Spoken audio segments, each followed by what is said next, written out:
I just figured that he's been gone for 82 years. I want him home with his family because his sister is buried not too far from my father. So the three of them are going to be in the same area again.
He is Jim Browdy. I am Marjorie Egan. You are listening to Boston Public Radio. We are broadcasting live, as we do every Tuesday and Friday, from the Boston Public Library, and we are streaming at youtube.com/GBH News and facebook.com/GBH News. Hey, Jim. Hey there, Marjorie. How are you? Very well, thanks. A couple of things before we start the show. One, in about 30 minutes, we're going to have two members of the folk collective at Passim who are part of this We Black Folk Fest that is coming up. Oh, my God. Cliff Notes has been on our show before. We hadn't met Stephanie McKay before today. Yeah. They were singing, rehearsing this morning.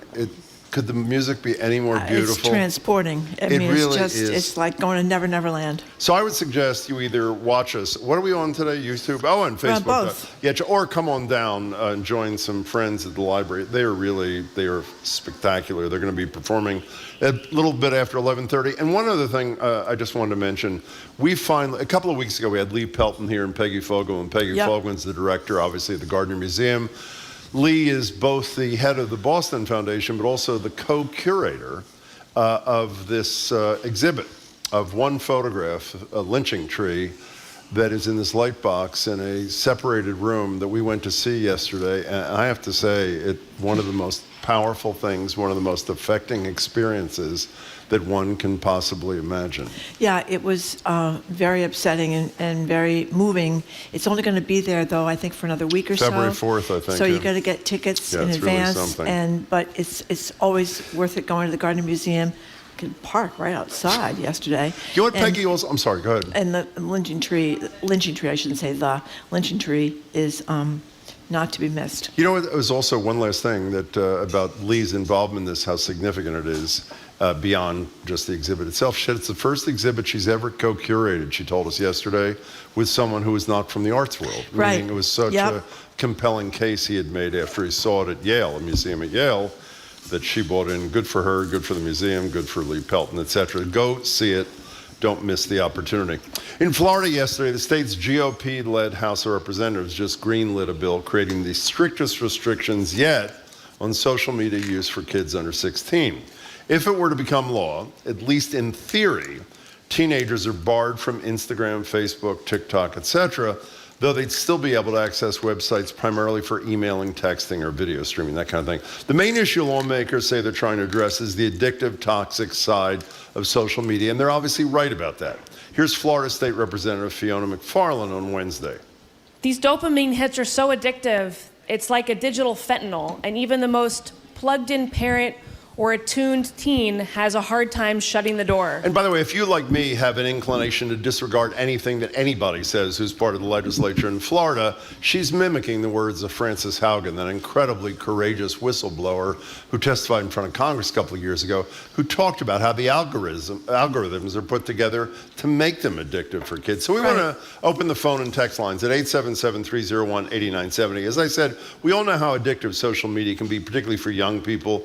We know from Frances Haugen and others, they're designed to hook your brain, is banning them outright, as Florida is proposing to do, a viable solution. If you're the parent of a teenager, how do you police your kids' online activity? Or have you just given up? Or are you one of those people who says, in this one case, I'm happy for government to do my job because I can't figure out how to do it myself? The number's 877-301-8970. How do you feel? I'm usually the Bannon kind of guy. How do you feel about the ban in Florida? Well, I don't presume to know enough about the technology involved here to know how to do this. But you mentioned teenagers. I worry about kids a lot younger than teenagers because I think they're starting a lot younger than teenagers. So the addictiveness of it is really scary. The dopamine content people talk about that keeps kids going back and forth. The fact, I'll never forget a few years ago, there was a little girl, it wasn't a little girl, she was a teenager, Phoebe Prince, remember the girl who took her own life after being bullied relentlessly at school, but also online. And that was one of the big points that was made at that time, that in the olden days, before there were smartphones and able to reach other people 24/7, your home, if it was a good home, was kind of a haven. You could get away from that bullying, you could get away from that relentless checking your phone to see who might be calling you bad names or bullying you. Now that's all over. And I don't know, I know that's not a good thing. I don't know how to fix it, but I do know, Hogan Frances Haugen, excuse me, the Facebook whistleblower, talked about how her being adult, and she's a young adult, I think she looked like she was in her 30s, if that, was saying that she doesn't think parents or even adults can talk to kids about this. It needs to be, she talked about starting clubs in schools or colleges or even younger middle schools, teens and young kids can talk to each other about how they're dealing with social media as a way to kind of buttress each other up. I don't know what the answer is. I just know that not being able to get away if you are being bullied is terrible. On the other hand, it's not just about bullying, by the way, at all. No, it's not just about bullying. At all, No, it's about being. It's about content being degrading, right? And it's about thinking that you have to have the right shoes and the right hair gel and the right this and the right that. But I also know that there are some kids for whom this is kind of especially if you're, I might be a gay kid or a trans kid, that you want a community. Well, that's not being precluded, though. That's not, as they say here, the ability to access websites primarily for contacting. There's video streaming, etc. That will still be available, which is important. It is. So I guess basically, how are you handling this if you are a teen yourself, or if you are the parent of a young kid? How are you handling this? Because it's not, I think, always a positive experience. I said this to you. I haven't said this in about a year to you, so I'll say it again. What? You can say, you said this 15 times. Yeah, but I haven't said it in the last year. When I was the city councilor, that one ill-fated term in Cambridge, I went to a program that I had no interest in going to, but I went because I was afraid I was going to be seen as not going, and you have to go to everything at the high school. So I went to this program called the STARS program. And what it was about domestic violence between teens or among teens. Teen dating violence. Yeah, teen dating violence. And what made it different and so incredibly effective, it was teen dating violence prevention, for lack of a better expression, taught and led by other teens who had an experience with teen dating violence. Yeah. It was, and when you watch the other teens who were in the room, which I spent most of the time doing, not the teachers or the leaders, but the kids who were there, their receptivity to a message from people who were like them in terms of age, demographic, etc., was huge. So I don't know how to do this either, but it seems to me the messenger, in my opinion, is not a ban. The messenger is other teens who get it, who have suffered as a result of this thing, reaching out to their fellow kids. Here's a great quote and conveying the message. Here's a great quote from Frances Haugen, the whistleblower at Facebook. "I'm humble enough and self-aware enough to know I will not be as effective talking to a 13-year-old as a 16-year-old would be, or a 19-year-old. So so this Florida thing, let me just say, if Florida's any indication, and I could be wrong in this one instance, everything there is performative. They don't give I'm serious, they don't give a damn about anybody. It's either cruelty or performance is the motivation for most of the people in the legislature, and clearly Ron DeSantis. 877-301-8970. Ron in Seabrook, hello. Good morning. Hey. Hey, I think it's obvious that everything on a phone is a million times more attractive to kids than anything their teacher might offer them in school. So it's not off base for Florida to be recognizing the problem and trying to do something about it. It's a little extreme, their approach. I think the actual hardware manufacturers and these, social platforms need to be forced to offer the parents some realistic tools to limit. Ron, let me ask you a question. How many parents have you spoken to in America who have bought a television with parental control, who used it? Tell me the names of the people you've talked to whose kids were actually prevented from watching every single thing they wanted despite that. Listen, it's a wonderful concept, and I don't disagree with you. Kids are so stunningly tech savvy that the notion that they're not going to be able to circumvent something that their parents purchase or put in place without some serious conversation is just not real for me. But Ron, thanks for your thoughts. Well, quickly, go ahead.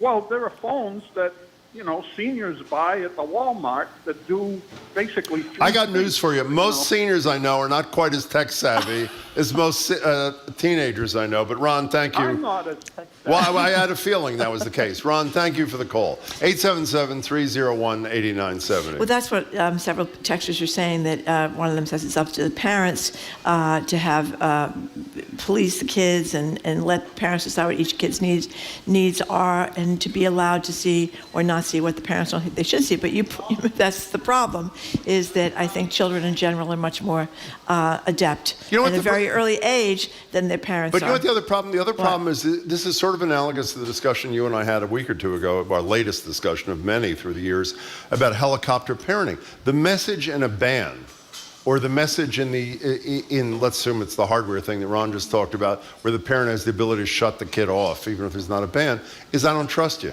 Is you're basically saying to the kid, I don't trust you, which to most kids I know, including me when I was a kid and you when I was a kid, means that if you don't trust me, then it's my obligation to figure out how to circumvent anything you've done. So I think communication in some fashion has got to happen. As I said, peer-to-peer I think is best, but I don't think outright bans are the way to go. And Hagen also talked about the fact that parents can't always understand what teens are experiencing or young kids are experiencing on social media.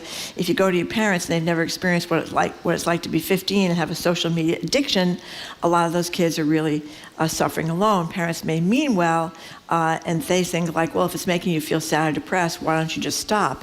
And I think that's the problem. They can't stop either because they're addicted or because they're going to be left out, they feel, of what's going on with their other friends. How many times, when your kids were in their teens, your three kids, how many things did you tell them not to do, did they not do?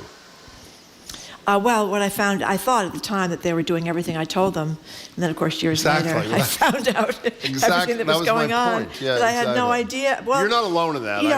Some shrink, I'll never forget this, told me this a million years ago when I was doing a story at the Herald, that the whole point of being a teenager is to hide your life from your parents. And you think of your own teenage years, you hid everything. Your own teenagers hide everything. Parents that say they know what their kids are doing, I think, are usually fooling themselves. So not in every case, but usually. Anyway, Emily from Hingham, thank you for calling. Hi, Emily. Hi. Thanks for taking my call. Hi. My point is that I have two young children, and I'm a firm believer in the harms of social media. It terrifies me to think of the day when they're going to be engaged with it. Mm-hmm. But I agree that I don't think a ban is going to be effective. I think it's going to be akin to abstinence-only education for sex. That's perfect. I agree. So what's the key? They're not going to get any education. I don't have a solution, but to me, I feel like sticking your head in the sand and saying, "Oh, we're going to ban it. No one's going to use it," is just it's not going to solve anything. I think education, about the potential harms, talking openly about it, setting boundaries. I just feel like that would be more effective. Emily, your connection's not great, so if you said how old your kids were at the beginning, I missed it. You said they were young. How young is young? They're young. How young? They're 2.5 and 5.5. So the 5.5 is getting close. Do you think you have the competence, the capability to have a conversation that will have an impact with your kid when, let's assume the kid is 7 or whatever is the appropriate age, or is it above your pay grade? I think I do. But, I also don't know what social media is going to look like. That's a really good point. That's a great point. Changes so fast. My kid is having a conversation. It changes so fast. To be honest, my hope is that this younger generation will have seen some of the harms and will swing back the other way of not wanting to do it. I hope you're right, Emily. You sound like a good mother. Thanks so much for your call. We appreciate it. Listen to this one from Megan in Barrington, Rhode Island. I think she's put her finger on the problem here. She What says, is it? my 8-year-old can watch me put a numeric code into my phone once and know exactly what the code is. She's also figured out the different menus on the iPhone and on the TV and has been able to change some of the settings. My only solution is to try to change the passcode when she's not looking.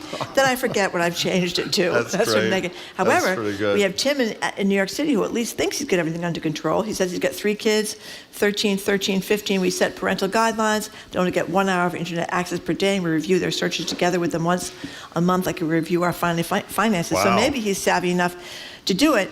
Megan concedes that she's already met defeat with an 8-year-old. I mean, I can, just see me. I would have met defeat with a toddler.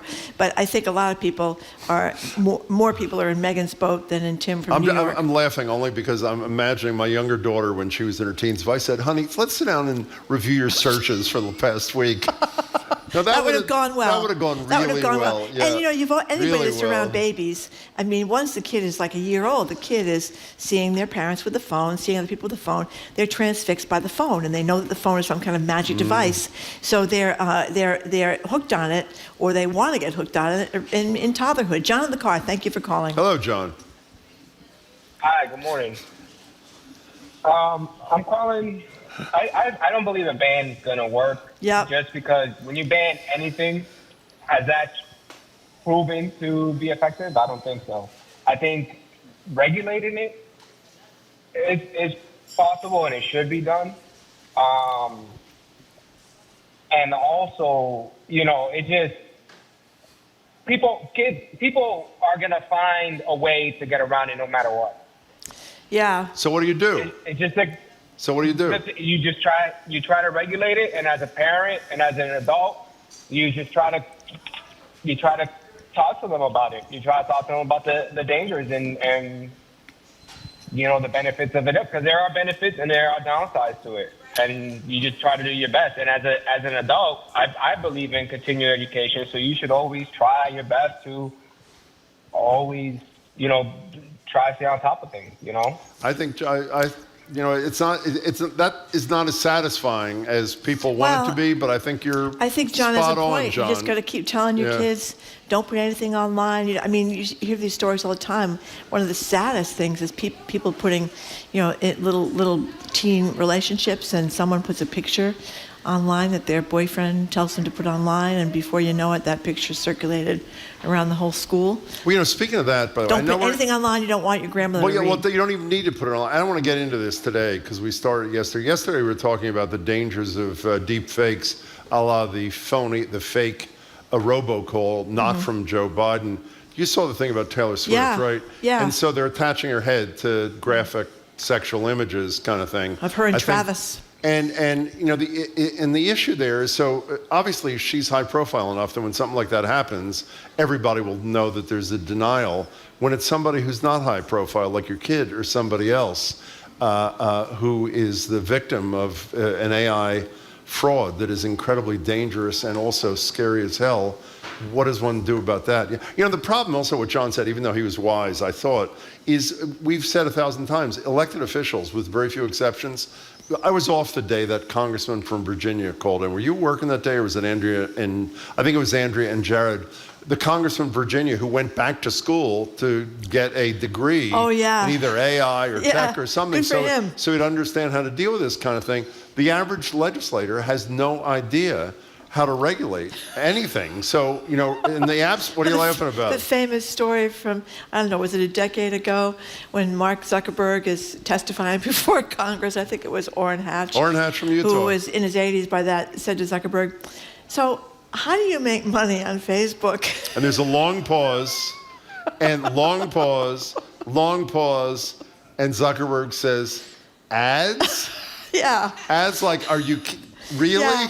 I know. That was really something. That was really something. 877-301-8097. We're going to take a break. So here's a texter who says, I don't know anyone who's used parental controls for their kids successfully, but I do know several people who have blocked Fox News from their elderly parents, which may be a very good idea. By the way, we got two comments from our colleagues. I assume One is from Jamie. Jamie says, by 2, my kid was swearing regularly. By 16, he'll be able to get around any website blocker that exists. And I think it was Zoe who said my younger daughter's search would be how to get my father to eat anything but sausage of the month. That'd be correct. Courtesy of Marjorie Egan. Okay. We're talking I'm waiting about... for the second month, by the way. The I second know. month's coming in a week. Jim is a proud member of the Sausage of the Month Club and the Bacon of the Month Club and the Salami of the Month I Club. am He's got them indeed. all going. I have. Anyway, we're talking about the hazards of social media for your kids. How do you deal with your young children or your teens so that this doesn't overwhelm them? Our numbers are 877-301-8970. You can call us or text us. You're listening to Boston Public Radio. We are broadcasting live from the Boston Public Library.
Welcome back to Boston Public Radio. Jim Browdy and Marjorie Egan. We're live at the Boston Public Library, about 10 minutes away from some spectacular music from a really important, I think, collective that we've talked about before, but we'll talk about yet again today. What we're talking about right now, prompted by the, I think, phony effort by the Florida legislature to address the issue of the dangers of social media for young kids. Their effort is to ban it outright. I don't know how you even do that kind of thing. Is what do you do? I think there's a consensus that there's real danger for young kids. There's no question about that. But what is the solution, or what's even a path to a solution? Ernie from Everett says, if you want your kids to come out of their room, you have to shut off the internet to the house, the Wi-Fi to the house, which is a little dramatic, but I suppose that would get them out of their room. And somebody has texted, this is Bill from Chelmsford.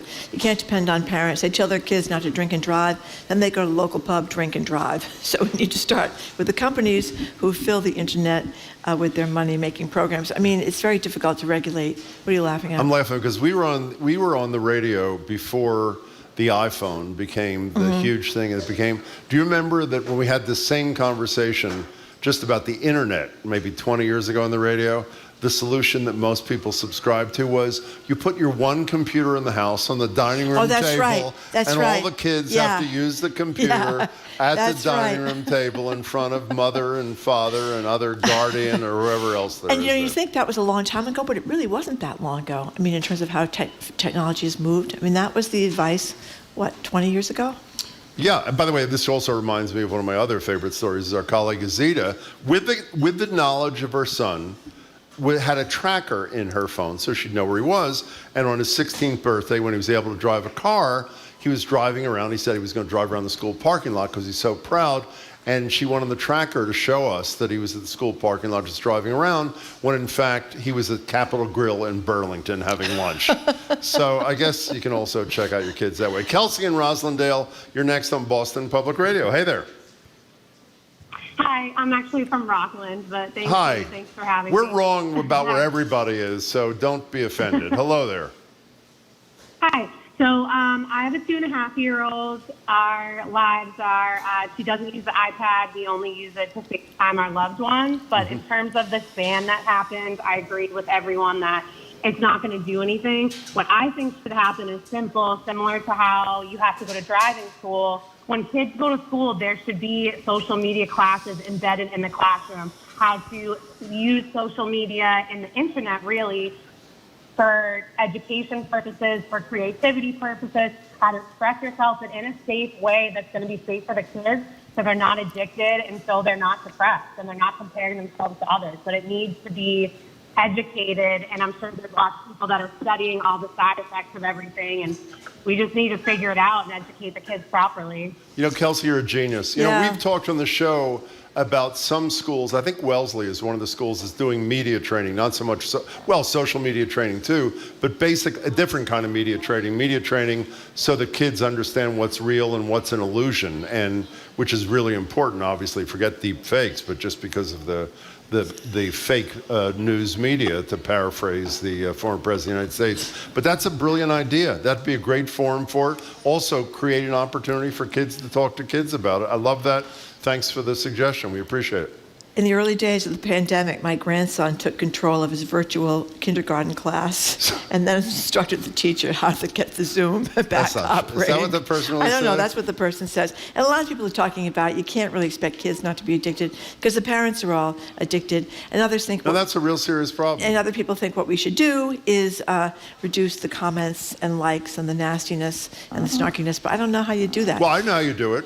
We've had that discussion Put their before. name on it? Dan Kennedy came up with this idea at Media Nation. Obviously, Dan Kennedy, who teaches journalism at Northeastern, is when you ask someone to put their name on a comment, the viciousness and unfortunately, the frequency of comments diminishes, but also the viciousness diminishes because obviously it's really easy to hide behind anonymity. Well, you're on Twitter a lot more than I am. I mean, the level of viciousness really has really... Well, yes, let's not talk about the details, but yes, that is correct. Let's go to Clayton and Maynard. Welcome, Clayton. Hi. Hey, guys. Thank you so much for having this conversation, and I just really appreciate everything you do for this thanks. Very kind. area and the important work you do. Thanks. Jim, I'm 100% with you. I think we really need conversation above all else. It's easy for us as parents to say, well, we took risks. I know I took risks, but it just doesn't compare to what's going on with social media and with AI and with all the back end, development of a profile that is going to, not just track what your kid does, but predict what your kid's going to do. And it applies to adults as well. So it's not an issue of, hey, adults, your kids are not equipped to handle this. Adults aren't equipped either.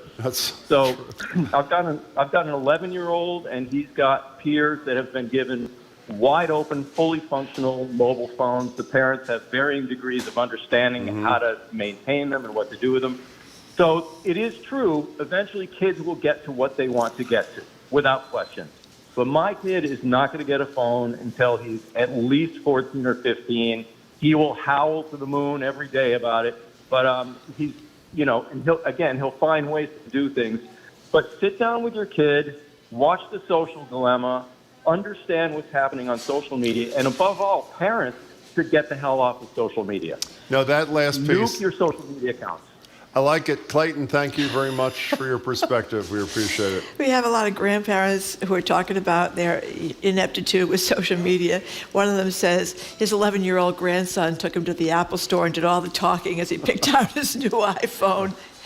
And then Helen from Falmouth says, when her granddaughter was 18 months old, she found her mother's phone and called me from California. Oh, my God. We got to take a break, Marjorie. Oh, we got to take a break. Okay. We got to take a break. All right, we're done. Oh, you're in store for a real treat coming up. It's time for Live Music Friday. Up next, songwriter and multimedia artist Cliff Notes is back, previewing Club Passim's first ever We Black Folk Festival. There's going to be a performance here in just a couple of minutes. It's going to be great. You're listening to Boston Public Radio, 89.7 GBH. We are broadcasting live from the Boston Public Library. Live Music Friday is next, and you don't want to miss it.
Welcome back to Boston Public Radio. Jim Browdy and Marjorie Egan live from the Boston Public Library. You should be here live at the Boston Public Library, and you're going to be sorry you're not in a couple of minutes. And if you're not, at least stream us at youtube.com/GBH News and facebook.com/GBH News. I'm going to, Marjorie, as you know, I'm not always in a good mood. And when I'm not in a good mood, rarely I always, in a good mood. Well, that was my point.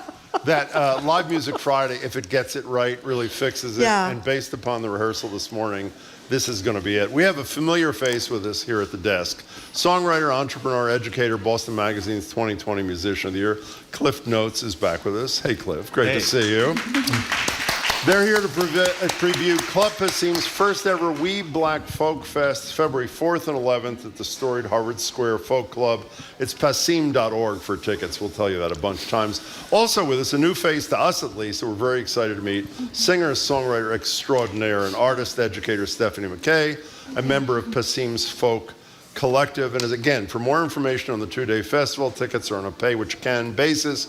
Go to passim.org. Stephanie, great to meet you. Cliff, great to have you. Nice to be here. Thank you so much. Yes, thank you so much for coming in. So before you play, Stephanie, let's start with you because we talked with Cliff Notes about this already. But the notion I think a lot of us are totally unaware of, that folk music was really, its origins were among Black Americans. That's correct. I mean, we talk about in the flyer of the folk festival how the banjo's origins are from Africa.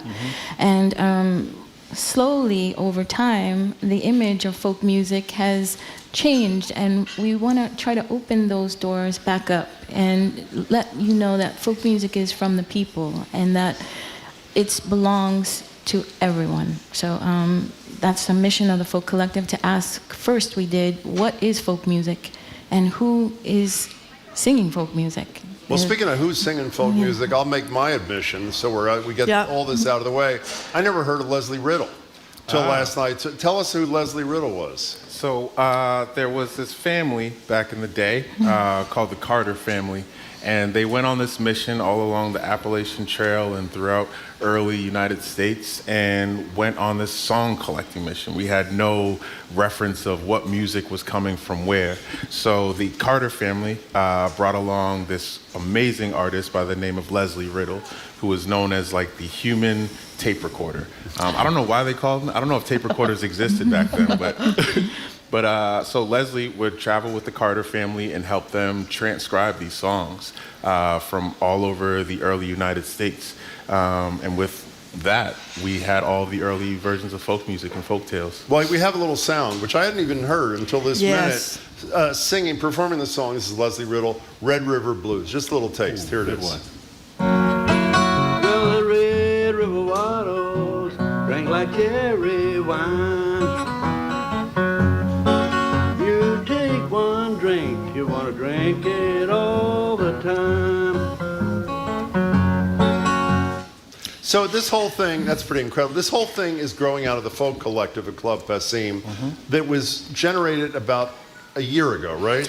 And you two are both part of this, Stephanie. Explain to people who don't know, what is it and what was the purpose of the creation of this thing? Well, Shay Rose is the initiator of this whole movement, and she said, I can't do this work alone if they want me to open Club Passim's doors to other artists. I want to invite a collective of 12 artists to come together, and I want to have a conversation about what folk music is and how do we define it, how do we redefine it. So it's really to her championing this whole movement that we all came together. We didn't know each other before, and it's been about a year and a half. We meet quarterly, and we have some really important discussions about how we can build a community around this music. Is it working? Yeah. I'm sorry. Is it working? Yeah, definitely. You know, I was just going to say, since we now know it isn't just, Bob Dylan, Pete Seeger, and Arlo Guthrie and stuff, what really does it mean to be folk music? I mean, is there a certain... I think everybody knows what jazz is, everybody knows classical is, everybody knows what hip-hop is, everybody knows what reggae is, but is it just kind of the singer with the guitar there, the banjo there? What is folk music? I mean, sometimes you don't even need the guitar. Yeah. First meeting of the folk collective, we asked ourselves that question, and I forgot who said it, but we came to the conclusion that folk music is the music of the folks. As simple as that sounds, but that's really what it is, being able to tell those stories through what we have and what we can do with it. Yeah, we had numerous definitions. We had storytelling. We had what else did we say about folk music? Because people were questioning: is hip hop folk music? Yes. You know, Yeah. is this folk music? So we were saying, well, yeah, it tells stories and it spreads hope for others. So it's activism. Some people thought folk music was activism as well. Yeah, I think it's giving people a platform to speak through the music.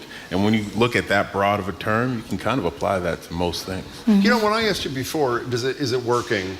You both immediately, before I finished, said yes. But so many great ideas in this community don't work. I mean, they're well-intended. Everybody this is going to fix or fill a hole that exists in our community. Give us what are the manifestations of the fact that it is working? I mean, obviously this fest on February 4th and 11th that is an outgrowth of that. But beyond that, what product has there been that you feel made this whole thing work well? Stephanie, you want to respond? Yes, I wanted to say that we are given the platform and permission to be thought leaders and curate programming. So not only do we meet quarterly, but we come together with ideas on how to expand the programming to others. So it's working because these programs are actually implemented, like the Weave Black Folk Festival, and we've had open mics, we've had classes. Some people have taught songwriting classes at the School of Music. Yeah, myself and Maxfield Anderson actually did a workshop at Club Passim called The Roots of Country Music, which is where we talked a lot about AP Carter and Leslie Riddle. On top of that, you got Naomi Westwater, who you've had here before, reimagining Lilith Fair. Yeah. And more than anything, I think we're just growing as just like friends and like being close to each other and sharing that like-mindedness between us. You know, speaking of friends, we're going to, in a second, you're going to perform together. You two sound like you've been performing together for a lifetime. I mean, it sounds so natural and fits so beautifully. What's the appeal of performing with Stephanie, Cliff? I love Stephanie's work. Have you heard Stephanie sing? Yes, we did. And I said to her before we went on the air, I said, you know, it's just not fair. You should be able to sing like that. And then you were a dancer for a lot of your life with the Alvin Ailey Elementary School. So you've got an incredibly talented family, I would guess. Yeah, I grew up in a family where everyone played and sang together over holidays. So yeah. We're not going to let you off the hook. What's the appeal of singing with him? I guess the artistry of Cliff is unbound, unlimited. You know, he's multimedia. He has a vision, and I'm really admiring that he's starting this vision with the We Black Folk Festival. So we like the same music too. We can't wait anymore. Okay. What's the first thing you're performing? We're performing a cover of Alabama Shakes called "This Feeling," which was brought to me by Cliff. And before you do, could you introduce Tyrone over here? We are accompanied by a very talented musician. He's actually the interim chair at Berkeley of the ensemble department. His name is Tyrone Chase. Hey, Tyrone. And welcome. We're really glad to have you. And did I read that you perform with Earth, Wind, and Fire? Is that correct? Yeah. I don't know if that's going Well, actually, I used to, one of the people I performed with was Brian McKnight. And so he did some some writing with Earth, Wind, and Fire. So it was more recording, but it's a great song and a great album because this was the last album that they made before Maurice White passed away. Wow.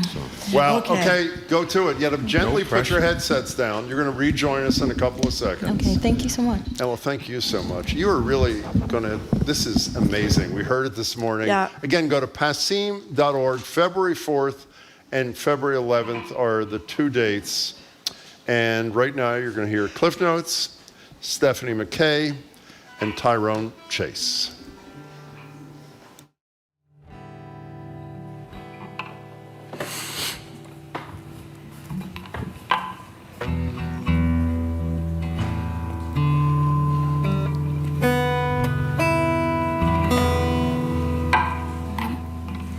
One second. Take this necklace off.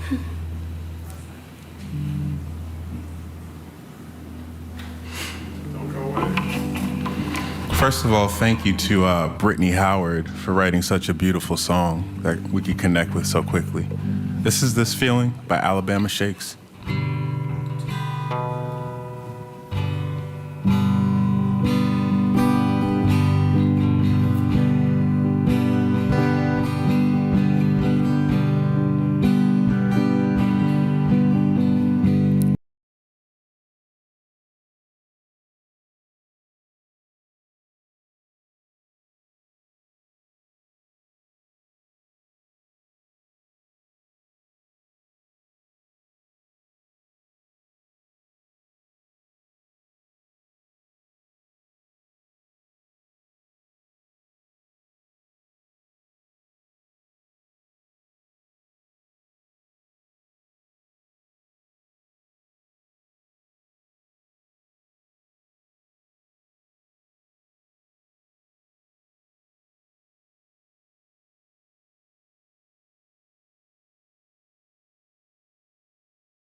That was awesome.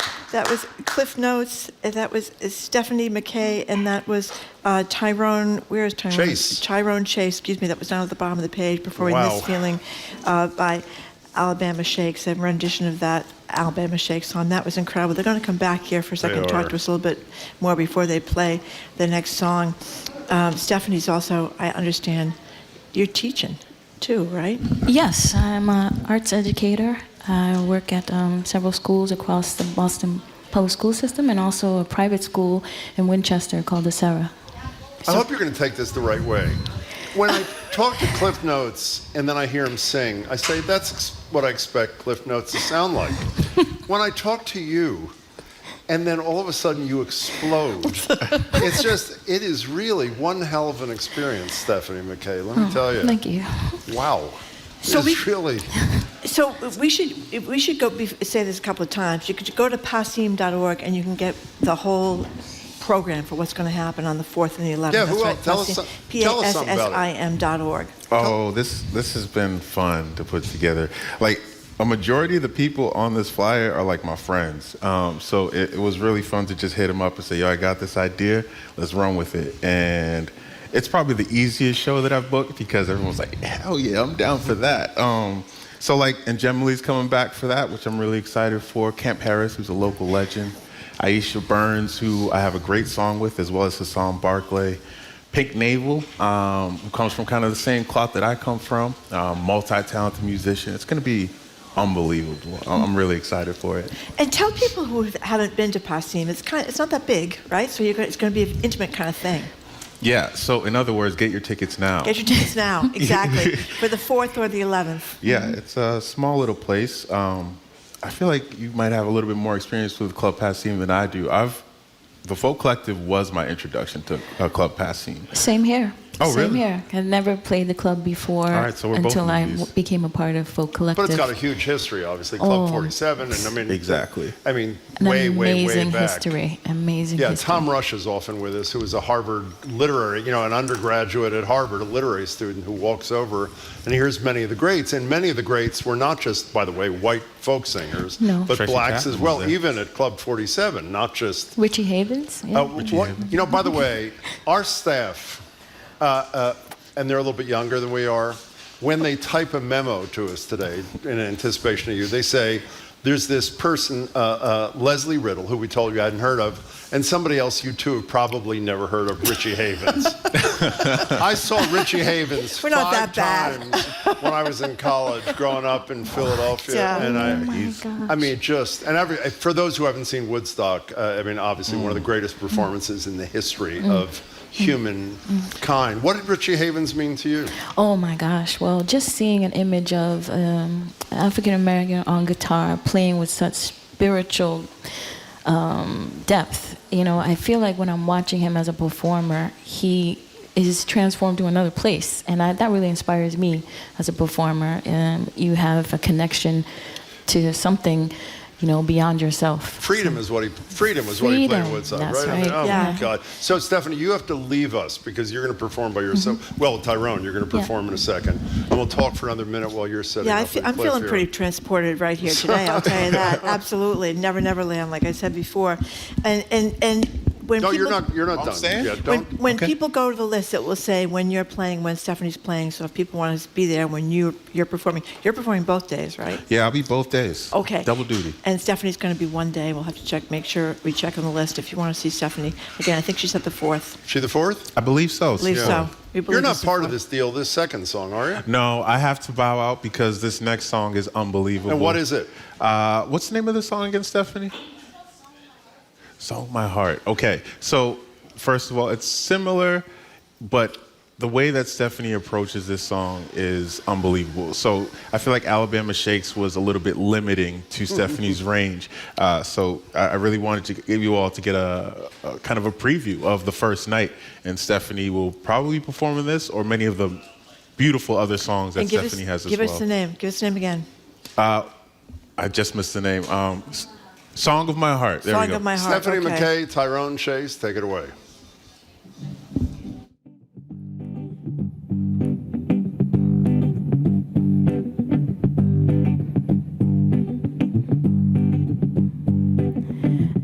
a song here in my heart.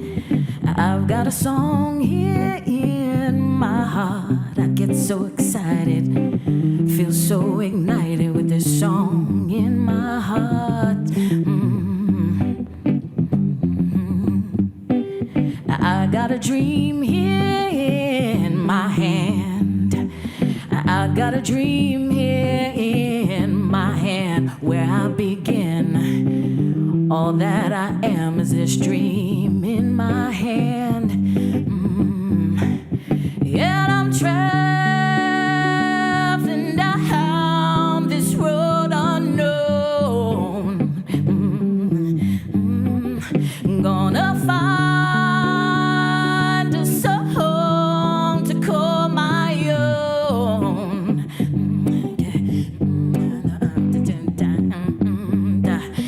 I see the birds fly high in the sky.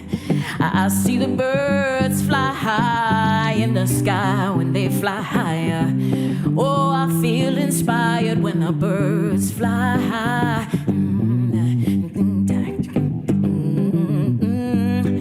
I got this road here in my bones.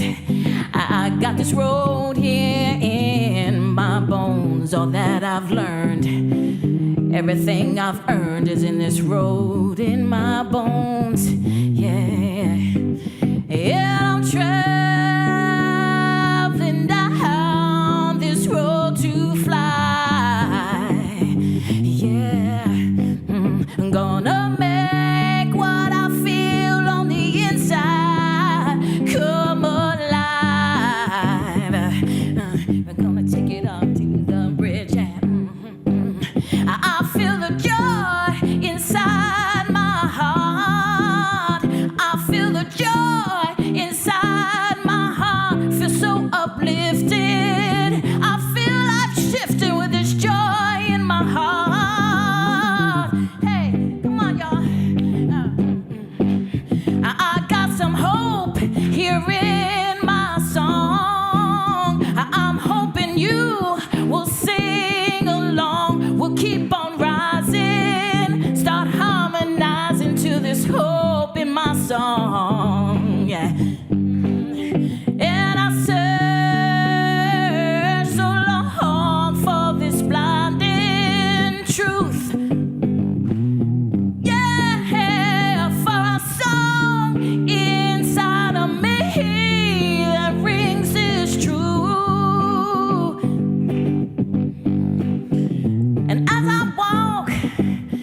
I walk along this lonesome road, I let this song help you carry your heavy load. And whenever it seems your world is blue. Yeah, let this song inside of me come to you. Let this song inside of me come to you.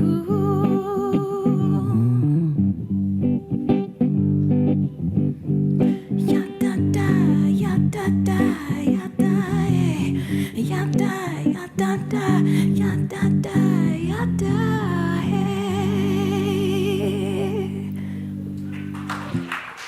At the We Black Folks Festival at Club Passim next Sunday. For tickets, visit passim.org.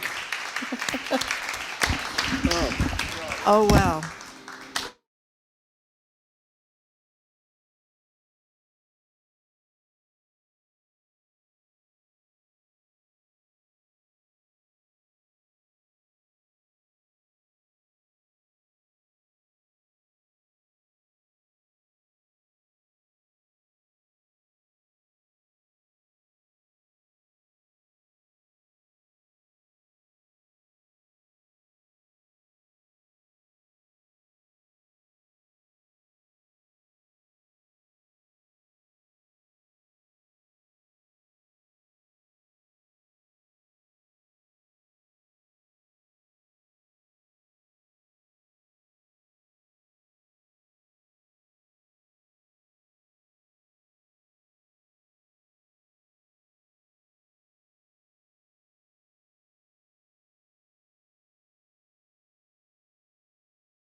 as historian Doris Bergen says, it occurred step by step through a series of decisions that were made not only by those in power, but by ordinary citizens at the time who voted, who chose to be bystanders, or who chose to resist and stand up.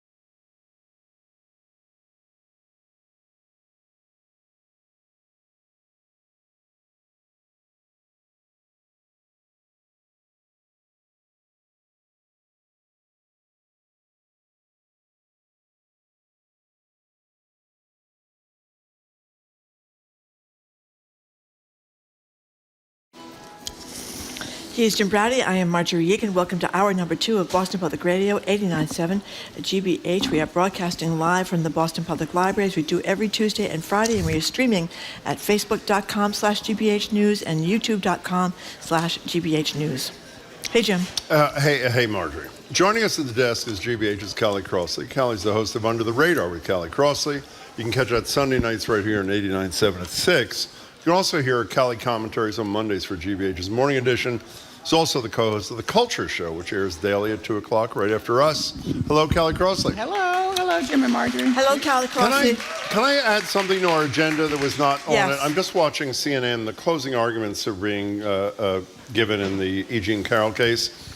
And, in typical, incredibly crass, rude, disrespectful fashion, over and above the fact that he sexually abused this woman, which is already the fine, he walks out, this is Trump, walks out in the middle of the closing statement for E. Jean Carroll, and of course comes back for the closing statement of his lawyer. I want to use this as an opportunity just for a minute. I haven't said this in 6 months, so don't yell at me, Marjorie. For cameras in the courtroom. This judge yesterday did exactly what should be done while he's sitting here. He instructed the jury before anything happened that a finding had already been made that Donald Trump inserted his fingers into the vagina of E. Jean. I know you don't like hearing this kind of thing. That's what this guy did. And people in America should have heard the judge say that about the guy who purports to be qualified to be the next president of the United States of America. Against her will. And because we don't have room. any damn cameras in these courtrooms, you read about it secondhand, so it's sort of, obviously it moves some people, but it loses its something kind of deal. What's your reaction? And by the way, there may be a verdict as early as this afternoon. It's only a damages issue, as I assume most people know. What's your takeaway from round 2 with Carroll and Trump? Well, my takeaway is that which he was, aside from the sexual act, but he was also told you cannot defame her anymore. Correct. He continues to defame her. While he's sitting in court, he does it. And out on the campaign trail, and I just get so frustrated with, what is the point of the law and the legal ruling if he is not made to stop defaming her? So he's actually having it both ways. Whether he wins or loses here, he just gets to continue his own version of reality, which has been legally ruled against him, and there appears to be no consequences for that. That infuriates me. Now, am I naive? And I know we've said 100,000 times in the show, since he went down that escalator, doesn't matter what he says or does about anything. Yeah. You don't think that there are people of goodwill who still support Donald Trump, who, if they heard this judge yesterday, might have second thoughts about having this guy be the leader of the country in which their children are growing up in? I mean, I think a lot of the people that we talked to last week in New Hampshire, they don't believe it. They think it's a made-up thing. They think, why did she wait so long to come forward? She's going to make money off of this. It's the same old thing you hear over and over again in sexual assault cases, even when somebody reports them 5 minutes after they happened, Right. And I wish, for me, I wish that somebody would pay attention to the fact that she is persistent. Now, a lot of people have just said, I can't do it. It's too That's a wonderful traumatizing point. to do it, to say it again, to think about it again, to be taken back to that. And certainly if I have to do multiple trials, I can't do it. And she just decided, I am not going to let you get away with this. And she's 80. I know. I mean, So she could easily say, yes, done. So to me, that ought to, I know it doesn't, ought to make some point to people who say it's just made up, to say, listen, shouldn't have to do this, But she obviously feels strongly that he not get away with it, and so she persists. Does that not mean anything? That's. Well, I hope it will. In any case, as again, we long may as- have a verdict by the end of the day. Yeah. As long as we're talking about the former president, one of the things that's clear from everything you hear about people that support the president or the former president is that immigration is a huge issue to them. Well, in order to get some money to Israel and Ukraine, Congress was close to a compromise on what they were going to do about the border. I think people on the left were mad about it, some people on the right were mad about it, but they were close to an agreement. But now Donald Trump has said he doesn't want Congress to reach an agreement because he wants to make it an issue on the campaign, and he fears that if they come to some agreement, then Biden gets the credit. Yeah. And here are these people on both sides of the aisle working very hard to come up. These are very serious issues, to come up with something, and he's just going to put the kibosh on it because, for whatever reason, people in high places who've been elected by other people to represent them feel like they have to, kiss his ring every 2 seconds, and they don't have a mind of their own. So that essentially, many people have said, well, the deal's dead then if he said he doesn't want it. Well, here's one non-ring kisser, a former governor of Massachusetts, Mitt Romney, obviously an outgoing senator from Utah. Here he is with CNN criticizing Trump for exactly what Marjorie and Kelly are talking about.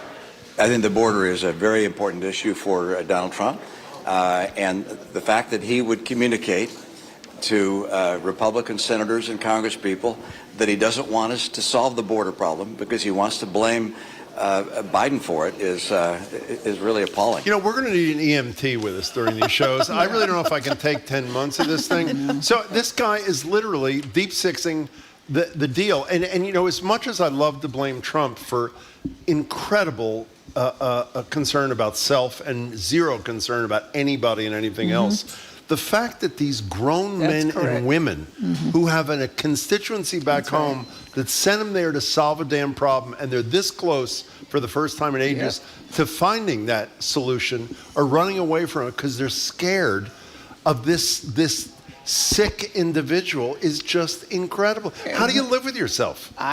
Apparently they feel just fine. I mean, they sleep very well. I don't get it either.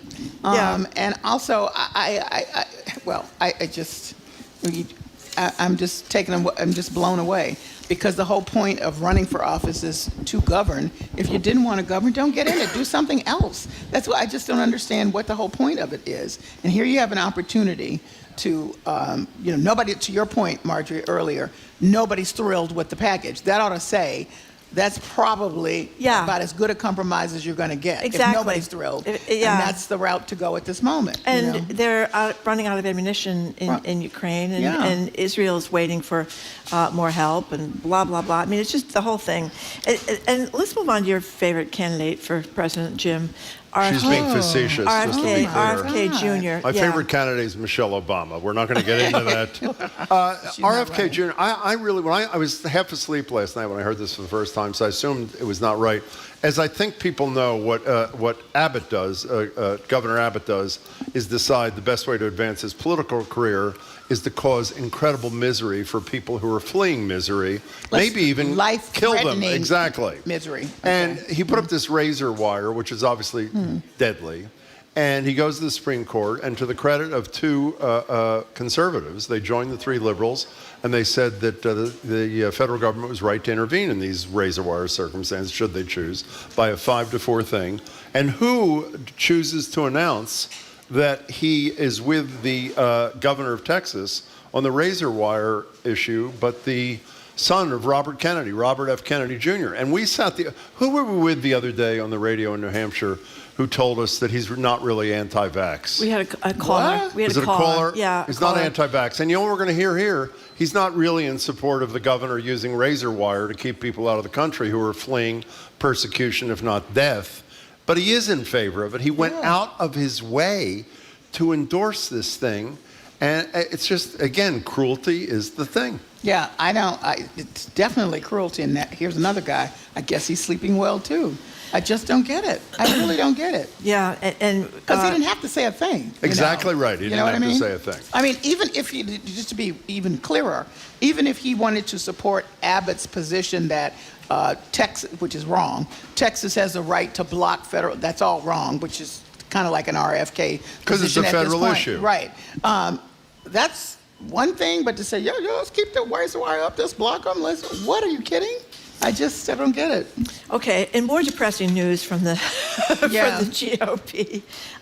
Nikki Haley, who I believe supports Governor Abbott as well in his policies down there. She is, of course, running and trying to get somewhere as the Republican nominee. Get somewhere. We talked a lot about how she hedged her bets when asked what caused the Civil War. She couldn't seem to bring herself to say it was slavery that caused the Civil War. And then, as a woman, a woman of a brown little girl, she called herself. Her parents are from India. She said that America's not a racist country. Right. Many times. And it's never been a racist country. Even though, in her own book, she recounted the racist country in stuff that she endured as a kid. Right. You know, her parents couldn't buy a house because they were dark skinned. And he worked at a quote unquote black school.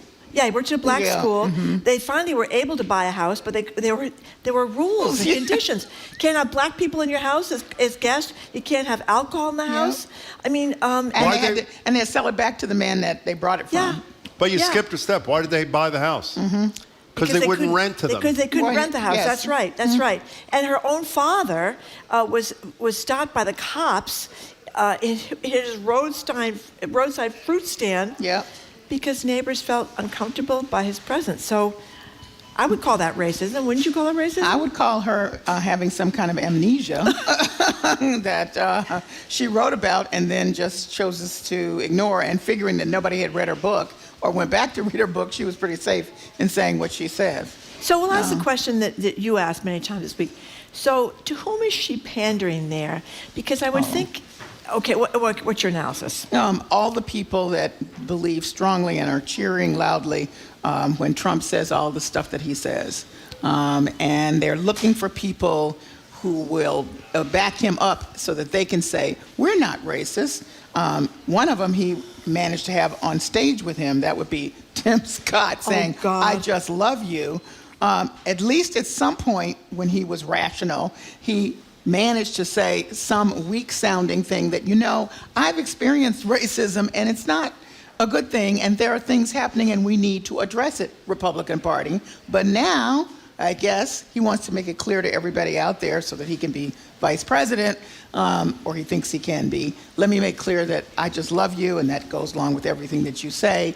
And, we can do chapter and verse on all the racist stuff that Trump has said and believes. So, but the question, Marjorie is quoting me. I did ask virtually everybody in New Hampshire the same question: who is the voter she's appealing to by denying that this country has a racist history? The ones who think that Trump is right and he should call out all that stuff. Trump has cornered the racist market in terms of voters. So that's gone. They're with him.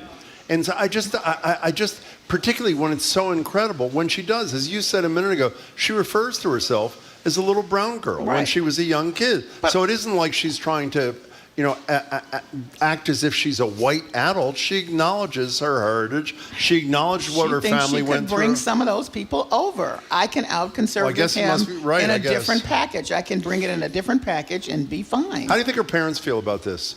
That would be an interesting question.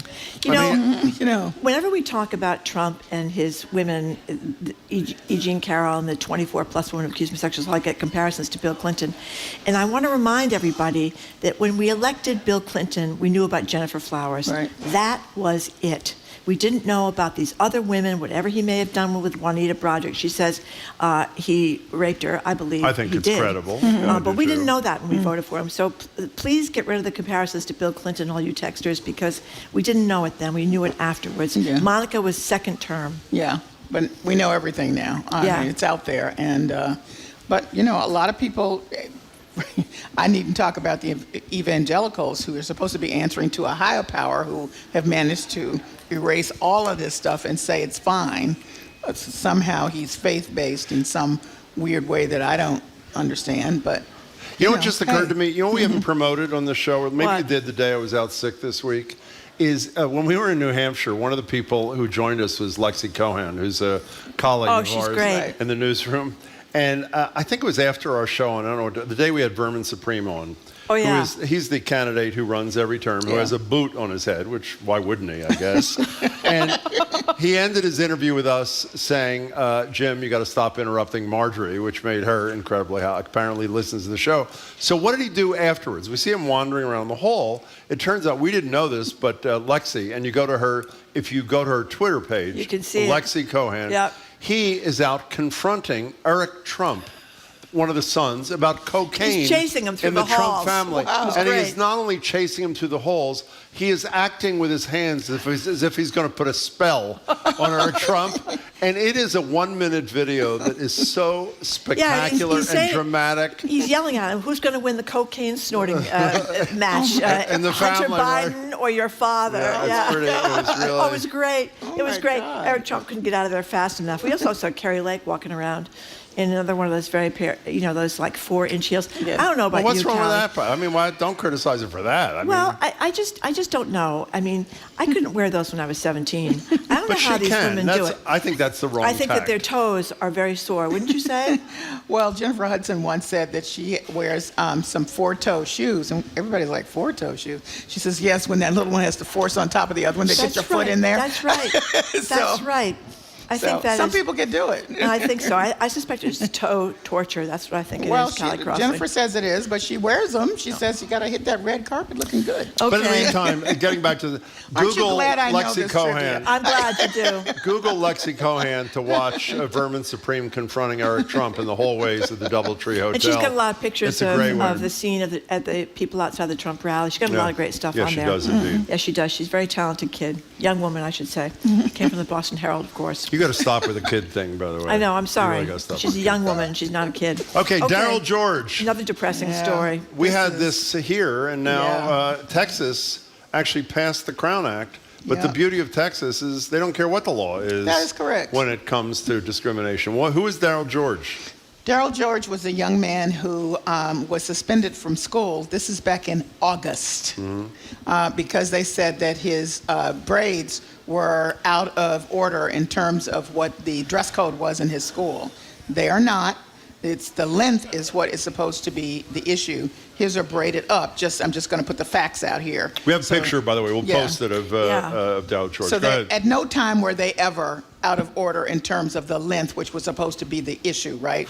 And so they ragged on him and said he couldn't do this. Well, it turns out, of course, that they really just didn't like his hairstyle, which means that they don't like him as a black kid because that's the way his hair grows out of his head.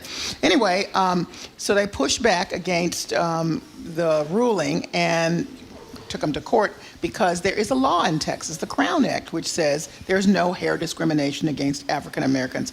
Other people, too, that might have similar issues, but it's mostly focused on African Americans. And since then, they have done everything, talk about being persistent, to undermine and destroy this kid's confidence and mess up his education. Yeah. So he's not been back in his regular school since August. They put him in some kind of bad kid school. Yes. And all kinds of other stuff. Well, now the trial has finally been scheduled to be held next month. But in the meantime, the guy who's the superintendent decides to take out a huge ad that says, of course, we followed all the rules, and he's not following the rules. And by the way, if you're American, you subscribe to conformity. What? This is a full-page ad. So essentially, Paid for by the taxpayers. that's by right. the way, yeah. But What? And his hair is so neatly Well, done. we have it. You We're know? popping up the photo. I mean, it's just there it's he is. ridiculous. It's Okay. nowhere near Yeah, his that's shoulders George. or anything else. Not below his ears. But you That know should what's- not be the issue. I don't want to but get lost in the weeds on this. You know what's even more, well, not more incredible, in a story of incredible things and punishment against this young man who just wants an education. And his quotes are just perfect about what he really wants out of life and just wants to go to school and learn. The judge had an opportunity based upon the existence of the Crown Act to issue a temporary restraining order, putting him back in school pending trial. And he didn't even do that. Right. The law is the law. This is the law that exists in Texas. It's clear he's not in violation of the law. End of discussion. Well, that's Texas, and we got razor wire, and we have, people attacking an 18-year-old kid whose hair is in no way distracting or whatever. We went through all of that here in Massachusetts. Yes, we did. With those two twins. Yes. And they won. But Well, Maura Healey, as Attorney General, got deeply involved in that, to her credit. Okay. So let me ask Can you we the talk same. about something No, we can't. cheerful No, for we a can't. second? No, we can't for a second. I'll ask you the same question I just asked a couple of minutes ago about who is Haley appealing to? Who are these school officials? Who are they appealing to by punishing this kid? I don't know. They must think that that by doing this, they somehow are. Even you can't come up with one. I think it's a bunch of the same thing. White racists. Yeah. Who don't want a black kid to wear his hair any different. They want to go out and get a crew cut or some ridiculous This thing. is the same people that say the Civil War was about heritage. Right. Exactly. Okay, so I think that's the only thing that I can think good of. enough. You can go to a light topic. Okay. We're going to play a little clip here back from the halcyon days in 2015. We really couldn't imagine we'd end up where we are today. This is Jon Stewart from The Daily Show reacting gleefully to Donald Trump's announcement that he's running for president and the infamous escalator entrance. A billionaire vanity candidate taking the escalator to the White House. Hey, only losers walk. Presidents take Stair Force 1. What an entrance! An escalator down. Now, I haven't seen an entrance that majestic since my friend met me at the Gap after grabbing an Orange Julius. So he's only going to be on one night a week on Mondays. He was a great, brilliant comedian, host of The Daily Show for a long time. Do you think he can impact this mess we're facing? I have much to say about it. I'll be saying it at 2 o'clock on the The Culture Show.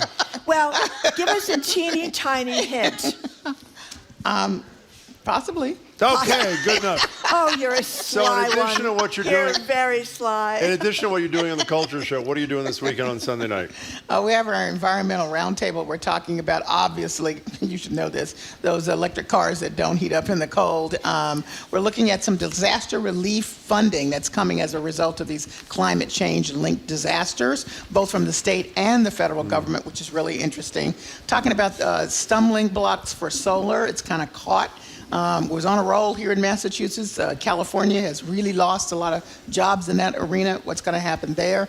And also this tiny, tiny, tiny particles in water, as we know, those nano. Disgusting. I know. And then if you do what I do, which is get the bottles and you leave them in the car for a long time, that makes it worse. It does? Yeah. Because so they you're not supposed freeze? to I don't know. It just increases the stuff. Have you noticed the Boston Public Library has gone from plastic to cans? And I think that's great. Well, there's one other up note, though. While the solar thing may be slowing down, the EV is a real problem. Like in places like Chicago, it's really cold. We had the CEO of Vineyard Wind on with Joe Curtatone a couple of weeks ago. Their first turbine started delivering power. They're going to be 61 more by the end of the year, enough to provide energy for 400,000 homes. That's really that is huge. good. There's been some delays there too, though. So there have been, but they've overcome all that stuff, we'll and they're ready for action. Okay, so the second part just was that we're talking with a guy who has published a dictionary. There's a move to capture indigenous languages and dictionaries, and he's doing that for Capo Verdean language, Creole language,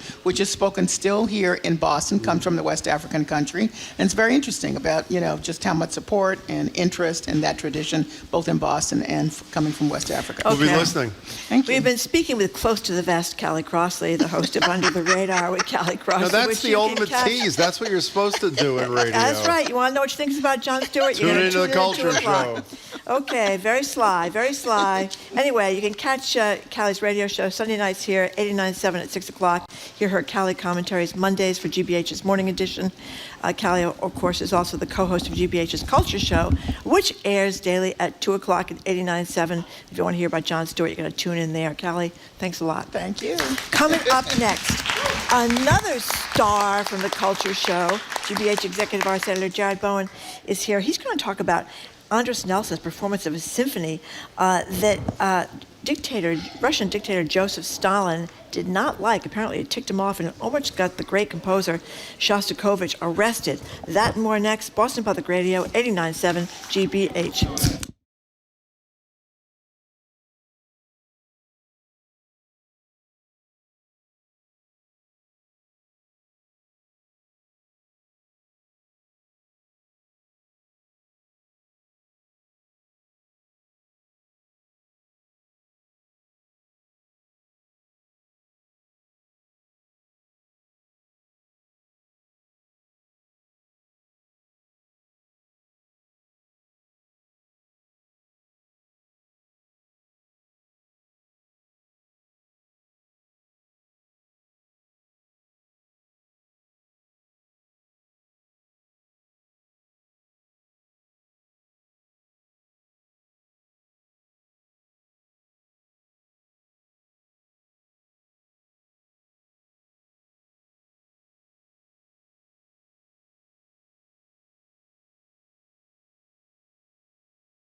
Welcome back to Boston Public Radio. Jim Browdy and Marjorie Egan. We're live at the library, streaming at youtube.com/GBHnews, facebook.com/GBHnews.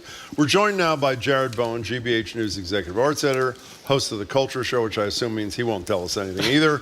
It airs daily at 2 o'clock. That's right after us, which is pretty exciting, right here on 89.7. Hello, Jared Bowen. Hello, it's very exciting. Hello, Very exciting. Jared Bowen.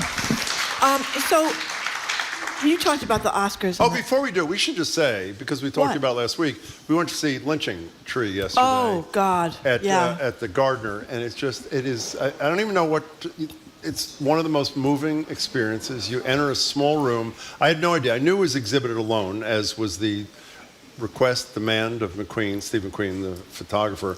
It's in this light box, it's alone in a room. Only thing in the room, there's some cards in the back and tissues for people, and a bench where you can sit if you choose to. And it was one of the most moving things. It's incredible. It's just incredible. Were you able to have a fair amount of time with it? We did, actually. We did. We were there, I'd say, maybe 15 minutes. Yeah. And we had an opportunity not only to speak to the director, Peggy Fogelman, who was wonderful, but to a lot of people who came in while we were coming in. And everybody had the exact same experience. You sort of intellectually think you know what to expect, which I knew I did, and of course I was wrong until you're sitting in the room with this thing. And the fact that it's exhibited with nothing else is so critical in my opinion, and obviously it's Steve McQueen's. It's just spectacular. It's only there till February 4th, and so you got to go. You felt the same way, obviously, right? I did, and that's why I asked about spending time with it, because I felt that even though you're looking at one photograph, the more time you spend with it, the more time you understand the history of the space and the land on which that tree still stands. And the more you see, because there's exactly. huge detail. Well, you know, exactly. What else I thought was just an amazing trick for the eye, really. When you moved, it seemed like the ground was moving underneath the tree, or the leaves were moving. It was the light changed, and it was really brilliant the way they did that behind that. What do they call that? A light box? The light box, yeah, illuminating it from behind. Yeah, yes. It makes it seem like it's moving to me, anyway. Yeah. Well, it's just as powerful as Lee Pelton and you and Peggy Fogelman said, and so if you have an opportunity, don't miss it. You have till February 4th. Okay, so you guys talked about the Culture Show. I was otherwise engaged at the moment you were talking about the Oscars, and I have not yet listened to the podcast.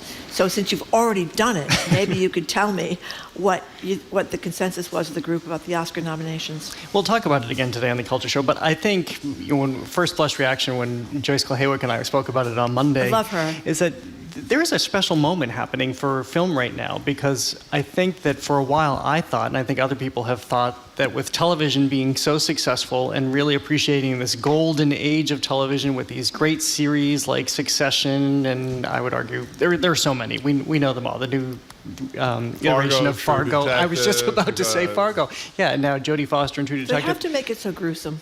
Yes.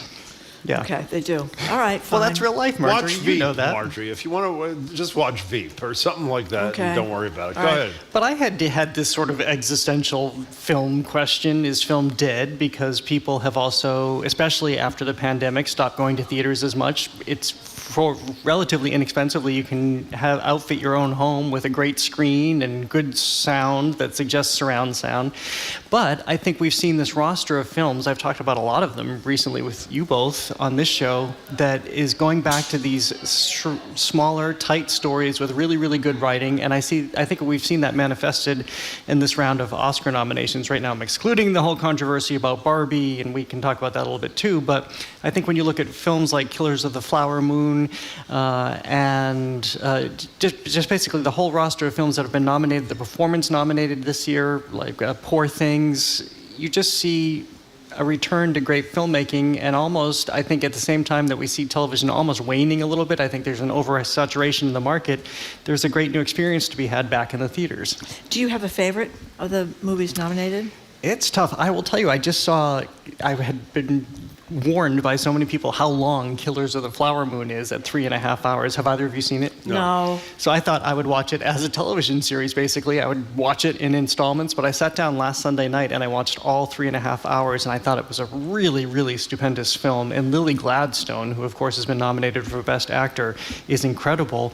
And this is a story that most people don't know. And just to quickly retell it, it's about Native Americans having oil rights in the early part of the 20th century, and a group of white people basically moving into their community and murdering them so that they can get closer and closer to inheriting the oil rights and all of those royalties essentially for themselves.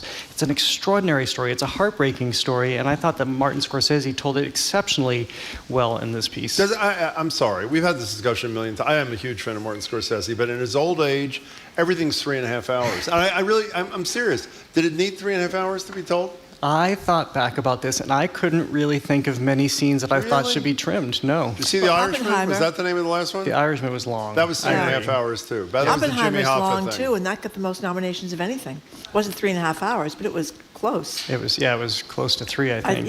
Very long. Can't say it in 1:30, don't say it. That's my motto. Okay, so First, we have a 3-hour radio show, don't we? That's right. Think about it. Did Margot I retract that statement. Okay. How about the Barbie controversy? Ken gets the nod. I'm sick of this already, and by the Barbie way. does not. I'm more concerned with Greta Gerwig not getting the nomination. Yeah, that one is for legit, director. by the way. That's a legit Because issue. there's also a pattern here that I thought she absolutely should have had a nomination for Little Women, because I thought that was an extraordinary film. She didn't get one for that. She doesn't get one for Barbie, which really moved filmmaking in a different direction. Stylistically, the performances that she coached out of people, her vision first for movie, it. Lady Bird, It's nonsensical. She didn't direct that, did she? She did direct that. That was a great movie too. So she has the distinction of having her first 3 feature films all be nominated for an Oscar. Lady Bird, Little Women, and now Barbie. Or could have been Barbie, but they all have been nominated for Best Picture, I mean. How can it be and Best this doesn't Picture and happen. not have the Best Director? Exactly. I don't understand that. I mean, sexism, is that goes it? hand in hand. Well, no, but women they're more accepting. Not many of- women directors. No, there aren't. No, we just talked about this on the Culture Show, actually, that there have been 2 studies that came out recently, a big one from USC, University of Southern California, that has showed recently in the last couple of years, a number of people of color and women directors has actually gone down. So even after we're having all of this conversation about inclusivity, even after Frances McDormand stepped up in her Oscars speech and said, bring this into your contracts, this is how we'll change the industry, it's still not happening, and here we see it bear out. Who's the host of the show? I don't really care. But... Jimmy Kimmel. Oh, it is Jimmy Kimmel? I like Jimmy Kimmel. Yeah, I know. Yeah, it's really. Yeah. All right. Wait, why are you tired What's wrong of with Jimmy Kimmel? What? What's wrong with Jimmy He's Kimmel? fine. I like him. He's Yeah. fine. He's fine. He shot back to Aaron Rodgers when Aaron Rodgers. Oh, in actually, Friday that was really a- great, by the a- way. That was great. I like Jimmy Kimmel. In the Epstein mess with the teenage girls and the being sexually assaulted by these old men, he fought back. Yep. He said he never met Jeffrey Epstein. He said it right on TV. And then he trashed. He had a 9-minute monologue trashing Aaron Rodgers. Well, Aaron the Rodgers deserved anti-vax Aaron Rodgers. I mean, why would you say something I'm so like that? embarrassed. You know, I supported Aaron Rodgers to be the host of Jeopardy. Me and I too. really, I don't think I'm ever going to live He that was good down. on What if Jeopardy. He was, really He was good good at on Jeopardy. I thought he was one of the best He of was those really fill-in good at hosts. Jeopardy. Okay, well, What he's can I gone off the say? deep end, clearly. And he's still been out all season long. The poor, was it New York Jets he went to play for? Yeah. Okay, Moby Dick. Yeah, Moby Dick. Puppetry. Yeah, this is really, really fun and great. This performance at the Emerson Paramount Center, only playing through January 28th, so just a couple more days Gotta of hurry up. this. But it's brought. There's a Norwegian theater company called Plexus Polaire. The director is Ingvild Aspelid, who has brought this production. It's only 85 minutes. And it tells the story of Moby Dick on stage through just a few musicians on stage, projections, a couple of actors, actually now that I think about it, I think just one actor who's not in puppet gear, and then through puppetry. And this is riveting and so absorbing, engrossing, and wondrous and majestic. And it just takes you to the heart of this story by really centering it around Ahab and this maniacal zeal that he had for the white whale.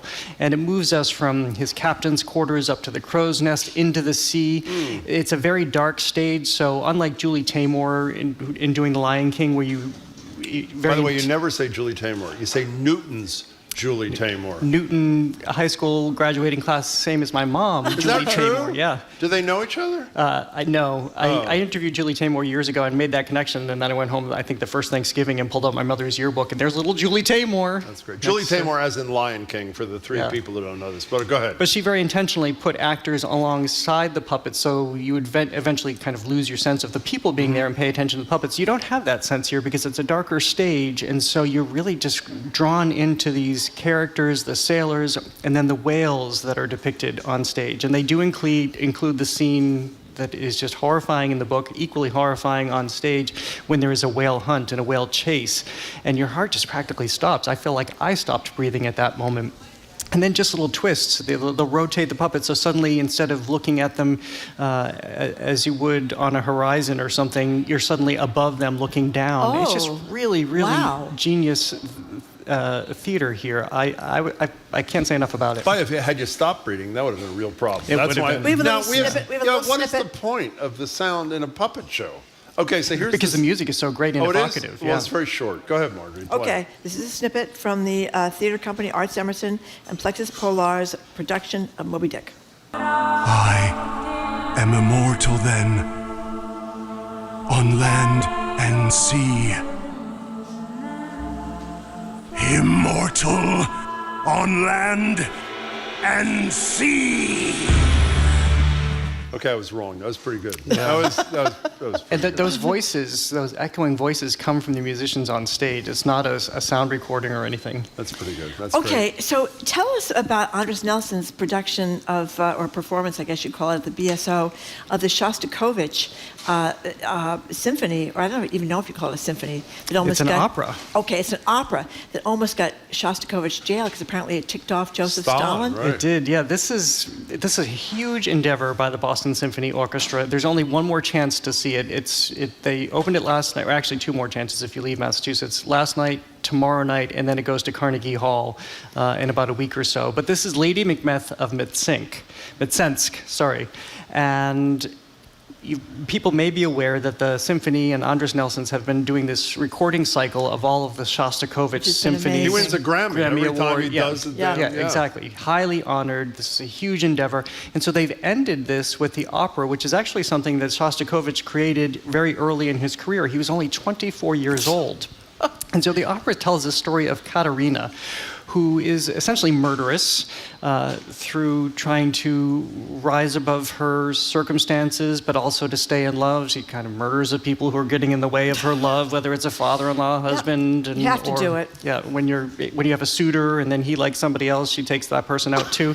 So it's a very complicated We opera. should raise that with Meredith Goldstein when she gets Yeah. here, by the way. Meredith Vieira. How did she Same kill thing. him in the olden days? She stabbed them to death, or she shoot them? Yeah, all manner of things. I think there's some poison involved. Oh, There's some God. tossing into the river involved. Oh, wow. But all of Very creative. all of that is evoked through Shostakovich's music. And so he was taking this very difficult subject matter, this very provocative subject matter, with this marrying it to his avant-garde composing. And so you have this very intricate opera that's very challenging for Joseph Stalin, who, the story has it that he was going to see this opera, but at a different theater company, something that was a little more sanitized, was driven to the wrong opera, ended up seeing Shostakovich's version, was completely abhorred it and just appalled by it.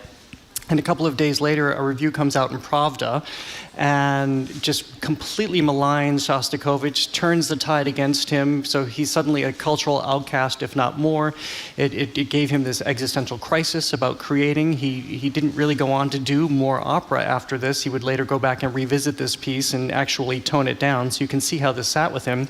I spoke with Andres Nelsons and Tony Fogg, their artistic director, just about a week ago, and they were talking about how this also prompted Shostakovich to change his writing after in his symphonies. I mean, this is something that got in him. Maybe you will understand that if you think about the way that Donald Trump has turned on people and what it's done to their lives. That's exactly what Shostakovich felt when Stalin turned on him. But anyway, you have this massive, massive opera. I think more than 100 people on stage in the chorus. They actually have a separate small orchestra. The day that I went to see some of the rehearsal, they were actually performing outside where you enter into Symphony Hall, just outside that chamber. So it's almost like the surround sound. So this is a huge, monumental endeavor. And by the way, in addition to this, speaking of Andres, I read he's just signed an extension that they're calling an evergreen extension, which means what? It's forever? It could be. This is huge news for this town because he was just coming to the end of his 10-year contract, which had been re-upped. By the way, he's in his mid-40s after a 10-year contract. Yeah, Right. well, he was one of the Still quite youngest young. conductors Yeah, go ever, ahead. wasn't he, that got there? Let's play a little sound from this Lady Macbeth opera. I want to hear about Here the contract, too. is the sound.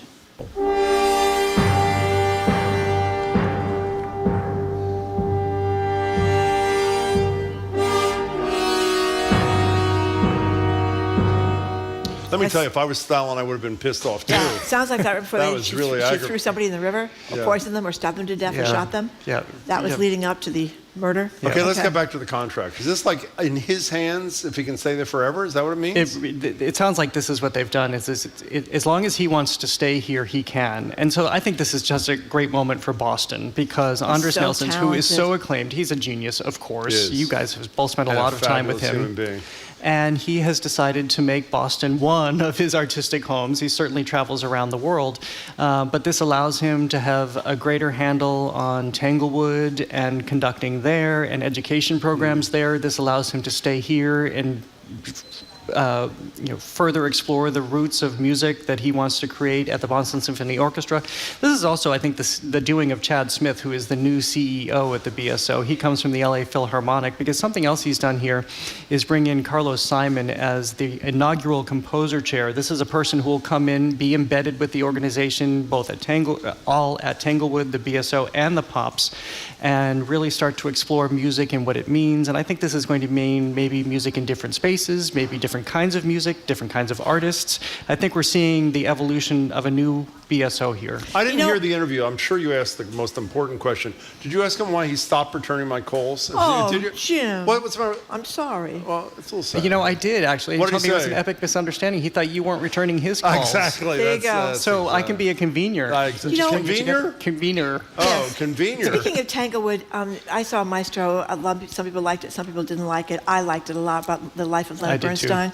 But a lot of great shots of Tanglewood in that movie for those of us who've been lucky enough What's to the go name of the there. house out of Tanglewood where The Kusevitsky? Yeah, house? Kusevitsky. Kusevitsky's There's house. some photographs of Bernstein there that Yeah. are just Converning. just I don't.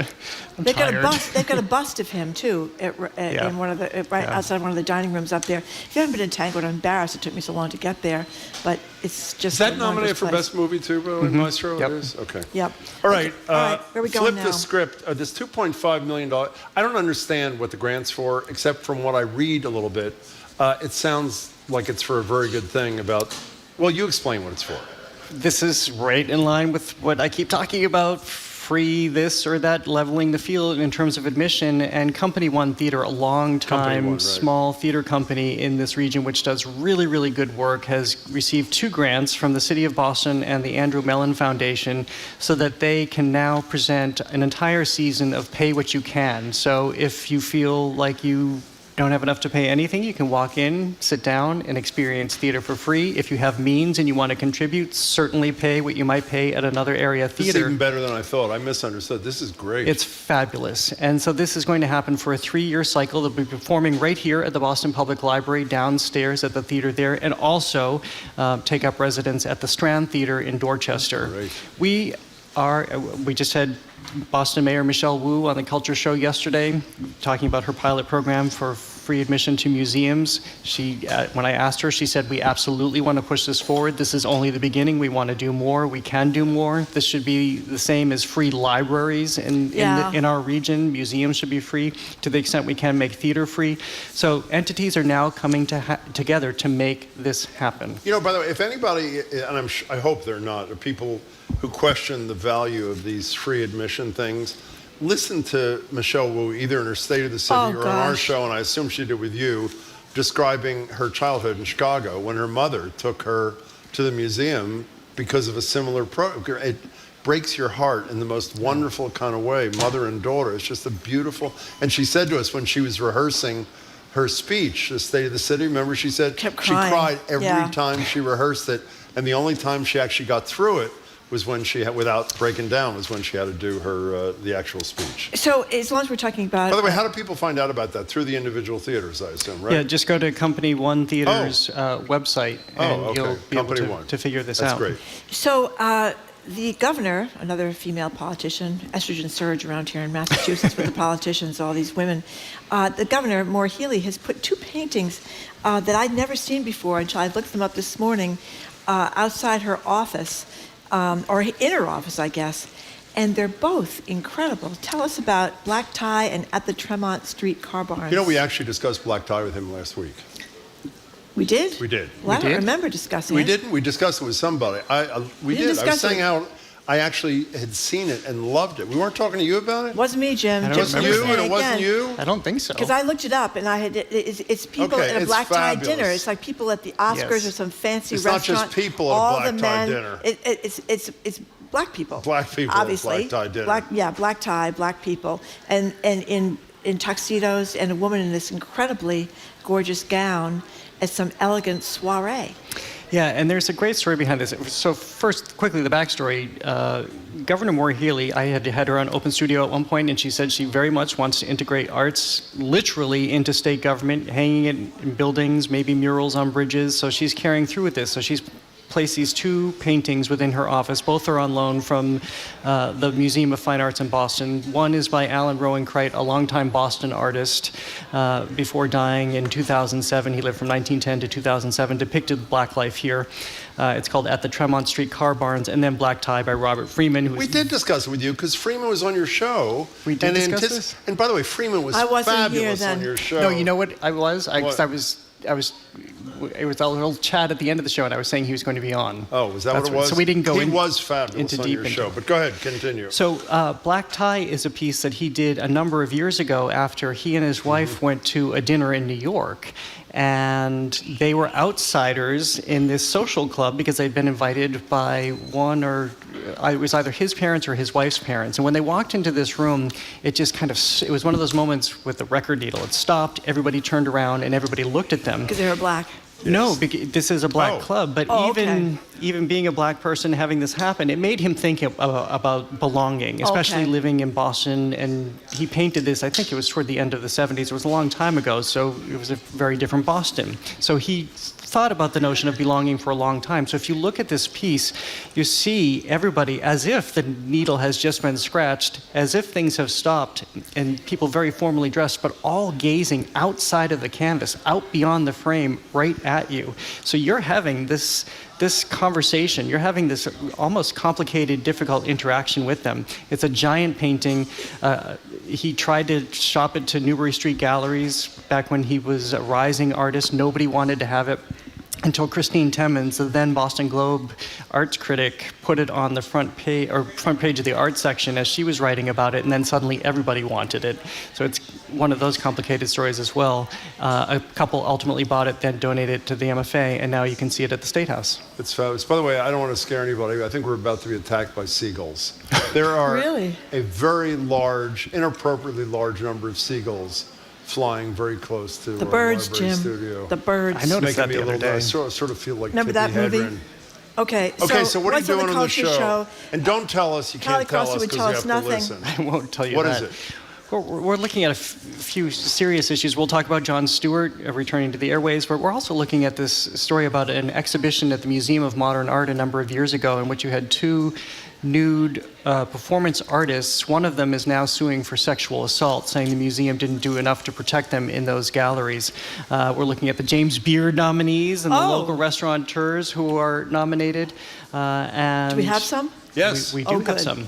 So we have a host of issues, of great cultural issues. We'll be talking about the Oscars and the Greta Gerwig snub, and other great TV stories and movie stories. I was disappointed. I have to say, while there's some great nominees, particularly for local chef and some bar, there's not enough for how good Boston has become. I was surprised too, yeah. As a Jim should really restaurant become a scene. food critic because he knows everything about every restaurant in Boston. Can I and tell he you- seems to be at You every should, yeah. restaurant every other night. I'd also like to say, since you asked, Yep. I was looking at the list of the beard things.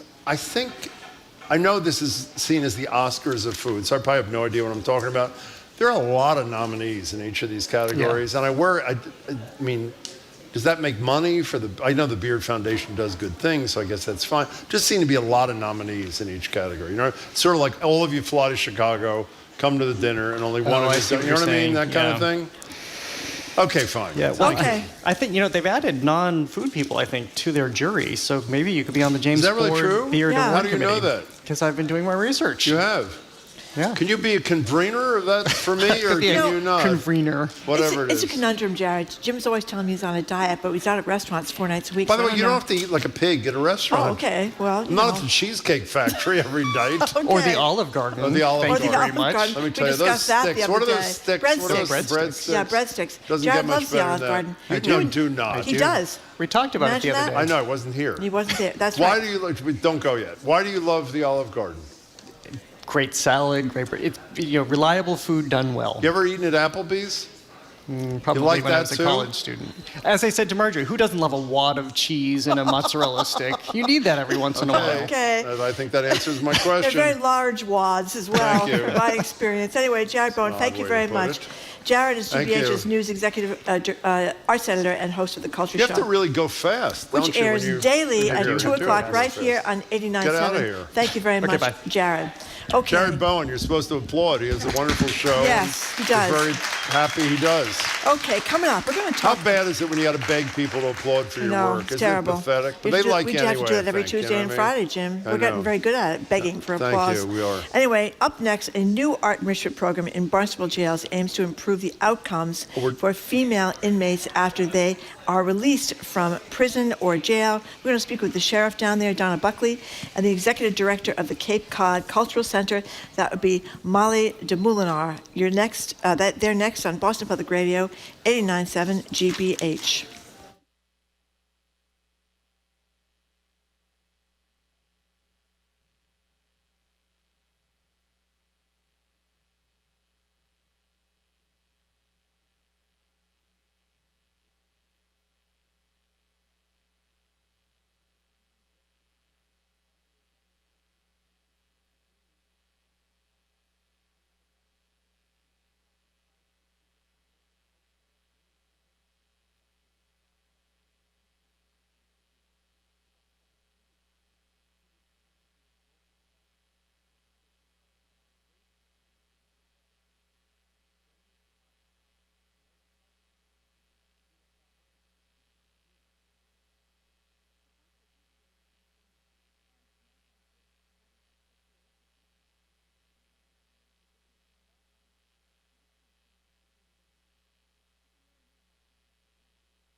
Welcome back to Boston Public Radio. Jim Browning, Marjorie Egan. We're live, from the Boston Public Library, streaming at youtube.com/GBH News, facebook.com/GBH News. Barnstable Sheriff Donna Buckley ran on a platform of improving the outcomes of people released from prison. And to do that, she's now teamed up with the Cape Cod Cultural Center to develop a new pilot program. It's called Metamorphosis, that uses art to help incarcerated people reintegrate into society. It's part of a larger treatment program for women inmates that include classes in nutrition, anger management, mental and reproductive health. Joining us now to talk about Metamorphosis is Barnstable County Sheriff Donna Buckley. It's great to have you here, Sheriff. Thanks so much for joining us. And Thank Molly, you. I didn't even have to beg them to applaud. It was really incredible. And Molly DeMulinaire, I think I got that right, the Executive Director of the Cape Cod Cultural Center. Molly, thanks for joining us. Really Thanks for appreciate having it. me. Pleasure. So, it's one of those cliches you hear over and over again that 90% or whatever it is, 95%, maybe it's 99% of people who are in prison are going to get out, and they need to go on and live a life. So tell us about this program. What exactly is Metamorphosis? So I'm going to start by explaining that in Barnstable County, we have a rich network of people who are willing to help step up and do the work of improving outcomes for people who come out of our jails.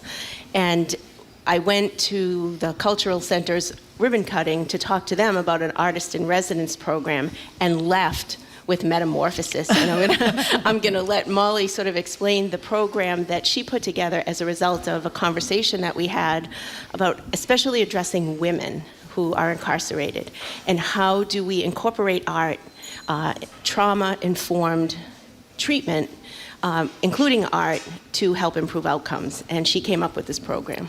So let's hear about the program.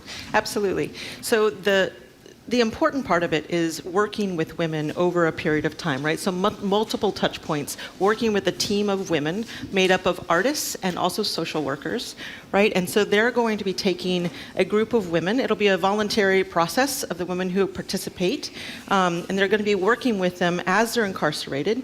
And it will start with a lot of listening, a lot of pulling information from the ladies of how did they end up there? What is the impact that this has had on their life?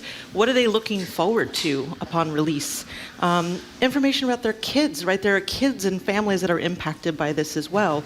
And so the artists will work and listen to the women and go through an iterative process where they're coming up with iconography and maybe poetry and different elements of art, and it will manifest itself in an actual mural inside of the jail.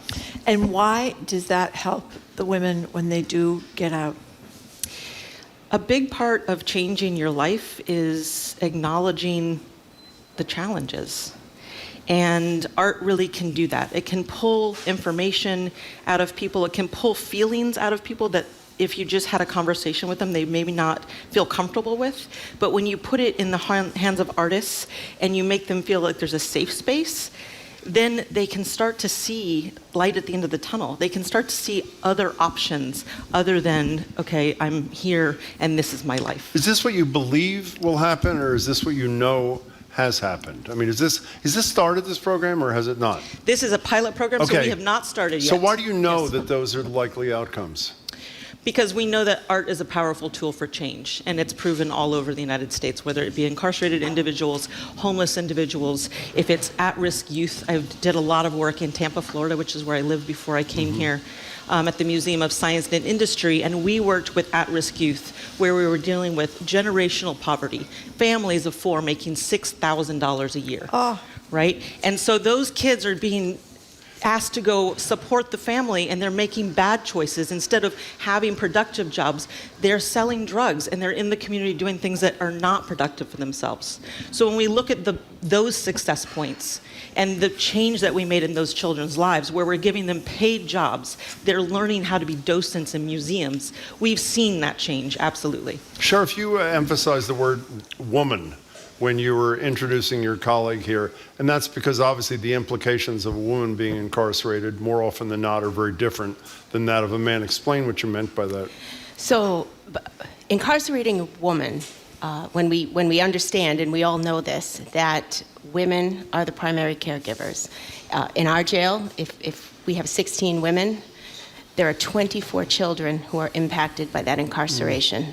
There are impacts on the foster care system, impacts on the education system. What I'm trying to get at is how do we start to end generational incarceration? And to do that, we need our mothers and our caregivers to be strong and resilient and successful as they work through the criminal justice system. I also want to go back and talk about sort of how do we know this works? Yeah. What we all know instinctively is that you can't solve a problem or address a problem until you can name it. And what we know is that it takes different forms for people to be able to come to terms and articulate what their trauma is. So we're using this program. We are using sort of the individualized approach. We offer yoga that also surfaces traumas. We're offering memoir writing. We're offering education and other forms of interaction in order to provide people with the most opportunities to be able to think about why they're there, how they got there, and what are the things they need to work on. You just mentioned two more words that we should look at. Trauma, trauma-informed, you mentioned that. You just said trauma again, and generational incarceration. So trauma first, that's a big part of what winds people up in jail, particularly women? So what we know from the statistics of who we see come through the doors is that the traumas that women have faced and have caused are unique to women. Sometimes they are victims as well as perpetrators. Sometimes they have been involved in situations that relate to child care, being the caregiver, which don't apply across the board to males who are incarcerated. Yeah. So addressing those unique traumas, it's not a one-size-fits-all for anyone, but it's especially not a one-size-fits-all for a woman. And then using the information that we glean through this project, through our interactions, to think about how do we work with people while they're there, and who do we set them up with and use to support them upon release. And when you say generational incarceration, I assume this is because grandmothers, mothers, and daughters can all. Is that what you mean? Actually, what I mean is that to put a face on it. So you think about a woman who's incarcerated today. If she has 2 children, it's most likely that those children are now involved in a foster care system, whether those children are male or female. And when you disadvantage someone and then you continue to add challenges to a child's development, and you separate a family unit, then you have to think about what the likelihood is of people coming back into the system. And what we know sort of statistically is that a lot of people who are involved in the criminal justice system have been through the foster care system. Yeah. Molly, I want to understand something. This is not, or maybe it is. Is it to prepare people to develop a skill that'll be useful on the outside, or is it more sort of a self-worth development kind of thing that makes them a fuller, more self-respecting human being, or is it both? Do you understand what I'm saying? I almost think there's a 3-prong outcome that could come of it, right? They will learn applicable skills, right? So they're going to learn about color theory. They're going to learn about graphic design. Okay. They're going to learn about writing and communication. There's also an accountability portion, right, where these women will be accountable to the artists to generate ideas and to generate content in between our impact hours with them.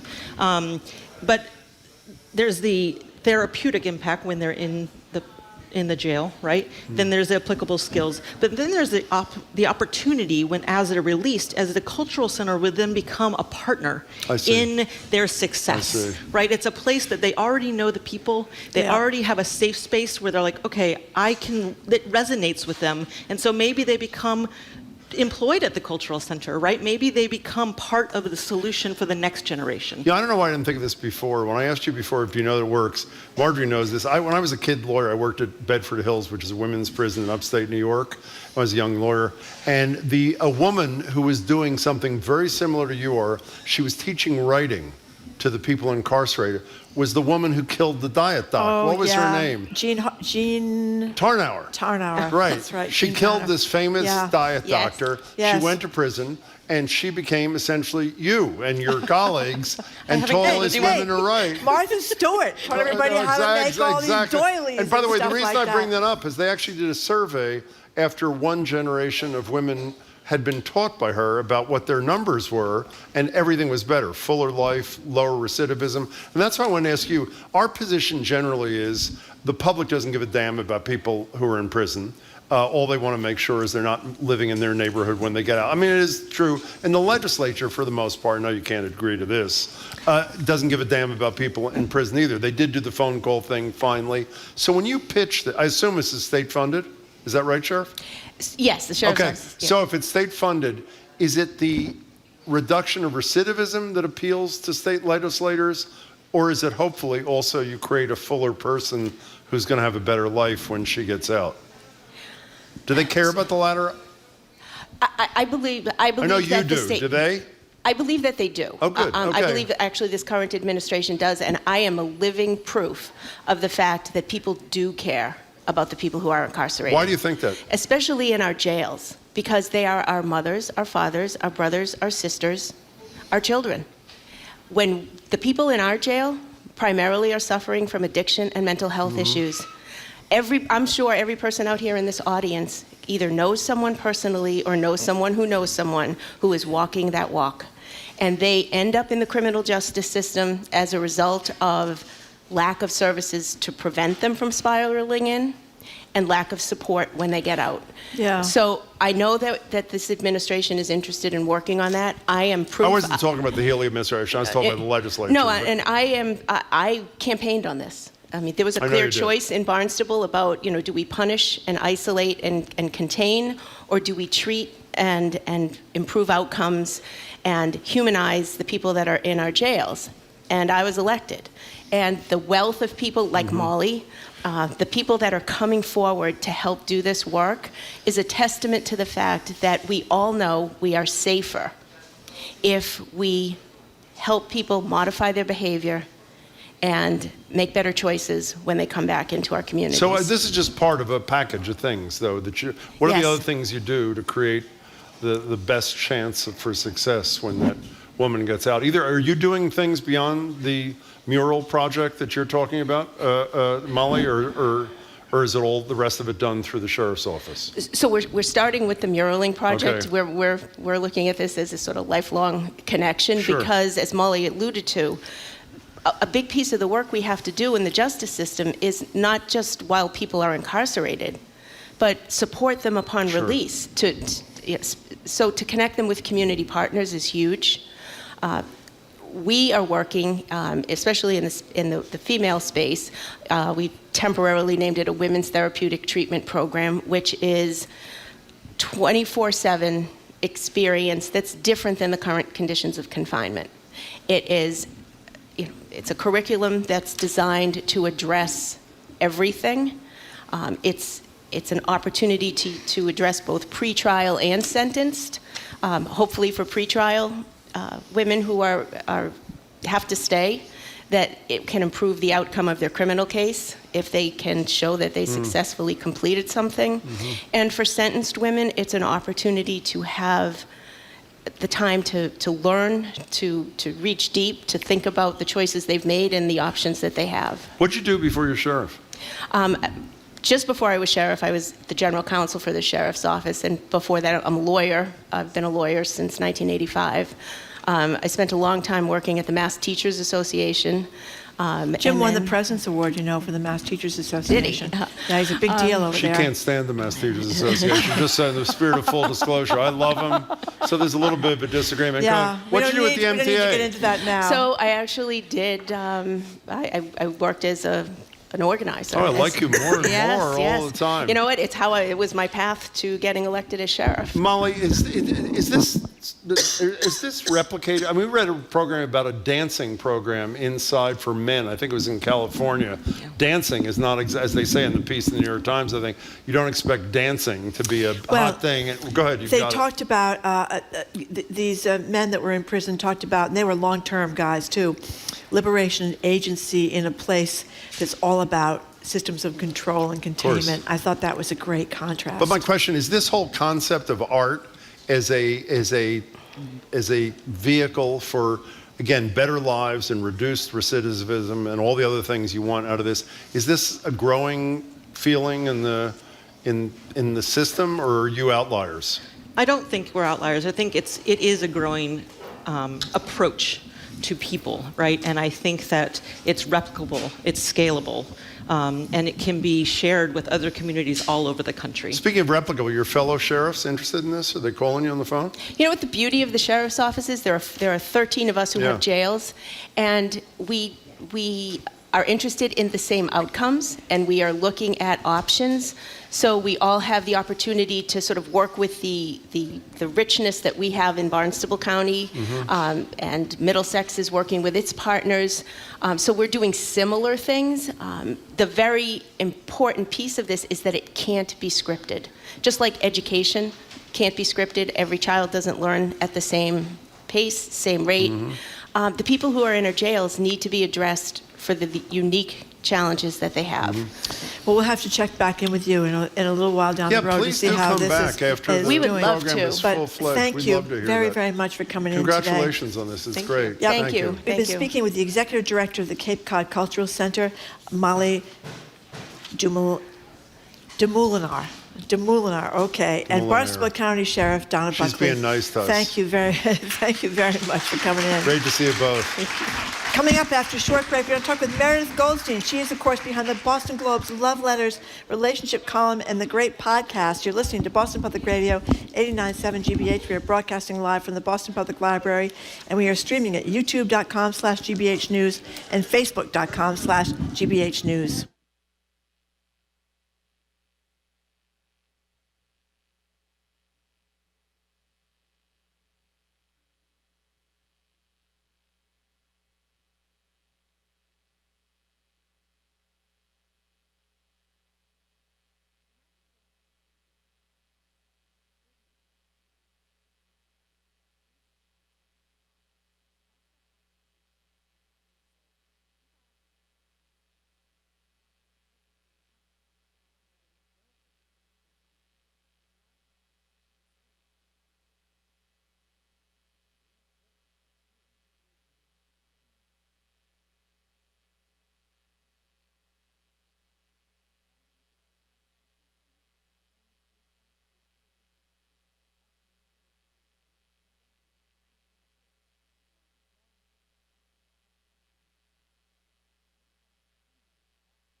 Welcome back to Boston Public Radio. Jim Browdy and Marjorie Egan. We're live from the Boston Public Library, streaming at youtube.com/GBH News, facebook.com/GBH News. We're joined now by Boston Globe advice columnist Meredith Goldstein. I'm not going to say what Marjorie usually says. She'll say it on her own.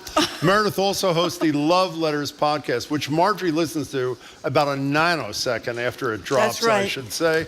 And a new season has just begun. We'll talk about that. Meredith, it's good to see you. Nice to see you, too. Yeah, Meredith, thank you very much for coming in. So let's talk about the new season. I listened to the first episode yesterday, the summer camp girls. Yeah. The summer camp. So what are you doing this season? So I wanted a feel-good season because last season was about money. Yeah. So it was really stressful. Like I was like, talking about money, people freak out. They do. They needed a chaser. They needed feel-good. So the new season is about help.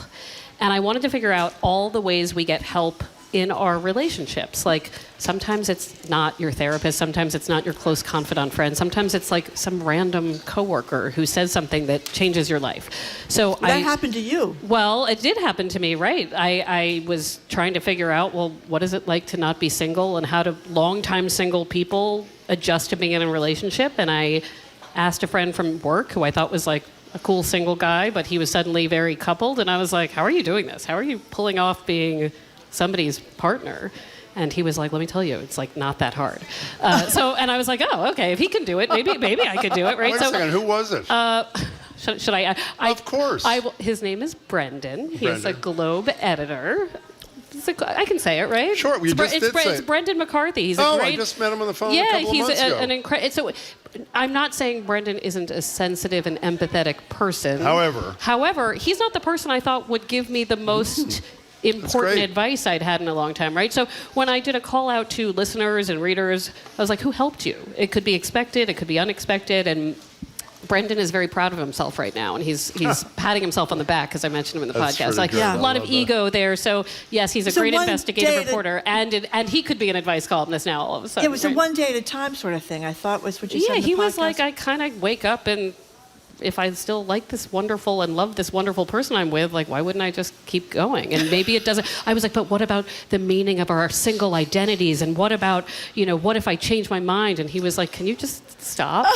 and the advice of just stop, right? And especially, just because of my day job, I'm constantly not stopping. I'm ruminating, I'm thinking, I'm wondering what it all means. And he was like, be silent. Okay, before we get to your columns, I just have one question.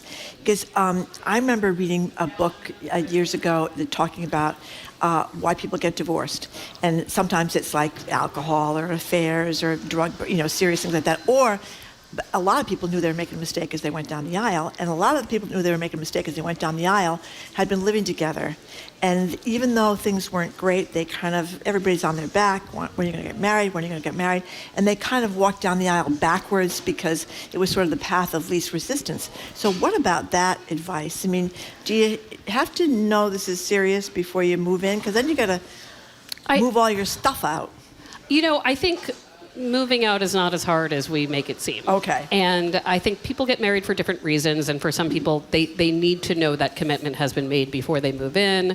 I think a lot of people don't feel that way, but I think it can be a lot harder to get divorced than it can be to have some friends move you out. And we had a podcast episode last season related to money about, well, are people moving in too quickly because Save of the the rent. high rents, Yeah. right? Like, are people saying, I like you enough, but now guess what? We're living together. And Dana Gerber, a young person at the Globe who's a great reporter and also quite funny, she said, there's a lot going on. There's climate change. The world is difficult. You might as well just live with someone. And it was like super bleak, but also very funny, where she was like, worst comes to worst, I've saved some money and then lived alone again. So I think I'm surprised by the number of people who tell me I wasn't really sure when I decided to get married. And I think that's also like a sign of the times, too. That's a decent opinion, but I'd like to hear what Brendan has to say. I know, really, I really want to hear where Brendan is. Right, don't we all? After the show. Can I tell you something? As quickly as she goes to your podcast, that's how quickly I go to your column, because I am amazed that you can give a straight, respectful answer to some of these people. Well, but So can okay. let's start here. Okay. June's been talking about this all day. Okay, I'm noticing a trend in letters, by the way, that I want to talk about. So, Okay. Oh, good. Yeah. Do you want to say that first? Well, it might be relate to the letters you're going to tell me, which is that we've had like a weird run of letters from people who are like, for whatever reason, I'm thinking about someone I met. Oh my loved, God. Okay, stop. Yep. Freshman year of college, I was waiting in line to get on a bus, and the breath was knocked out of me. I saw the guy standing next to me and knew he was the one I was going to marry and spend my life with. I was wrong. Okay, so the letter continues. Yes. It's like, 30 years later, Yes. she marries the guy's roommate. Yeah. She hasn't seen the guy, heard anything from the guy. And what does she say to you? Well, she's basically like, I mean, all of these people are like, what if my soulmate was that person from...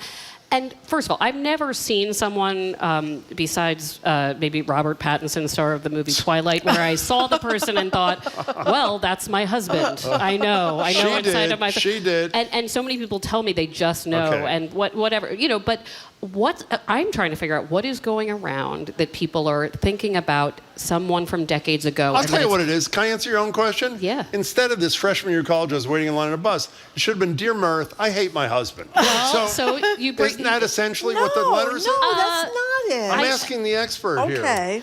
I mean, they're all different. But I do think there can be boredom. There can be, yes, I'm unhappily married. I think that you do make a point. And I also think that for people who coupled up younger, there's it's a little easier sometimes to romanticize the experiences they didn't have along the way. Which isn't to say you shouldn't couple up with somebody you meet young. It's just you don't know kind of what you missed. During every quiet moment, I think about him. It was 30 years ago. It's just because she's fantasizing about the really good-looking guy she was infatuated with for a month. I think.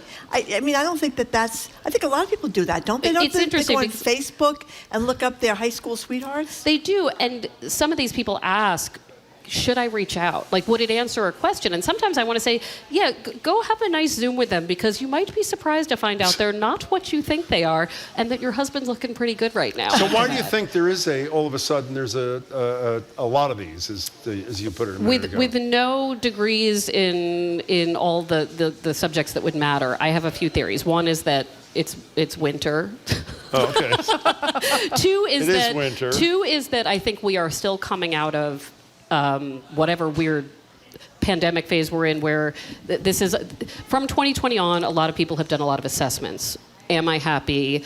Are the choices I've made choices COVID, I you want to mean? continue? Yeah, I mean, I see. really think even if you were less locked down than other people, it was a moment to assess. And I think we're going to see the aftermath of that for a while. Of like, well, wait a minute, is that all there is? You know, and plus more. Or you also hear about people that got together during the pandemic Yeah. when they were in total isolation, and then when they had to come out of the cocoon, it didn't work that well. Yeah, I did a story during, the height of things about couples that got together during that time, and what I would like to do is find out how many of them are still that's a good together. thing. Because it could just be a regular breakup. We actually have, on this season of the podcast, an episode about a man whose ex sets him up with his now great love. And the ex is someone he was with during COVID. So he said, we were really a COVID couple. We watched TV together. It was wonderful. And then as the world opened, we thought, this isn't it. And his greatest help is from her as she helps set him up with someone else. So what was wrong? What was wrong when they decided this isn't it? Well, they realized after a while they were just watching TV. Oh. They were just watching TV. I mean, he was like, we kept watching Muppet movies. Oh. What started You mean as no we sex? could really connect. Well, I mean, I tried not to pry too much, but I don't think that was an important part of their relationship. Okay. But they started off of like, well, let's be locked down together. And then they were out after vaccines and they looked at each other and they were like, well, actually, the world is much bigger than this right now. And they've remained close friends. And, that's good. and there's a setup, right, that happened. So I think for some of those COVID couples that really got through it together, they probably formed a bond that, even if it was temporary, was important. Didn't we meet your sister last season? Yeah, she's great. She comes in and out. Is she in this season? I never. She may or may not be in this Okay, season. fine. She is always a highlight and a surprise and She was great. sort of my id. All the things I would never actually say out Yeah. loud. She says. You know what I felt terrible for? The woman, okay, this guy's married 20 years, they get divorced, then this other woman takes up with this guy. I think, did they get married actually? Oh, this is, okay, I think I know who. No, they don't get married. They don't If get married. this- Okay, yeah. but she's living with the other guy, and she's really nice to his children, gets attached to his children.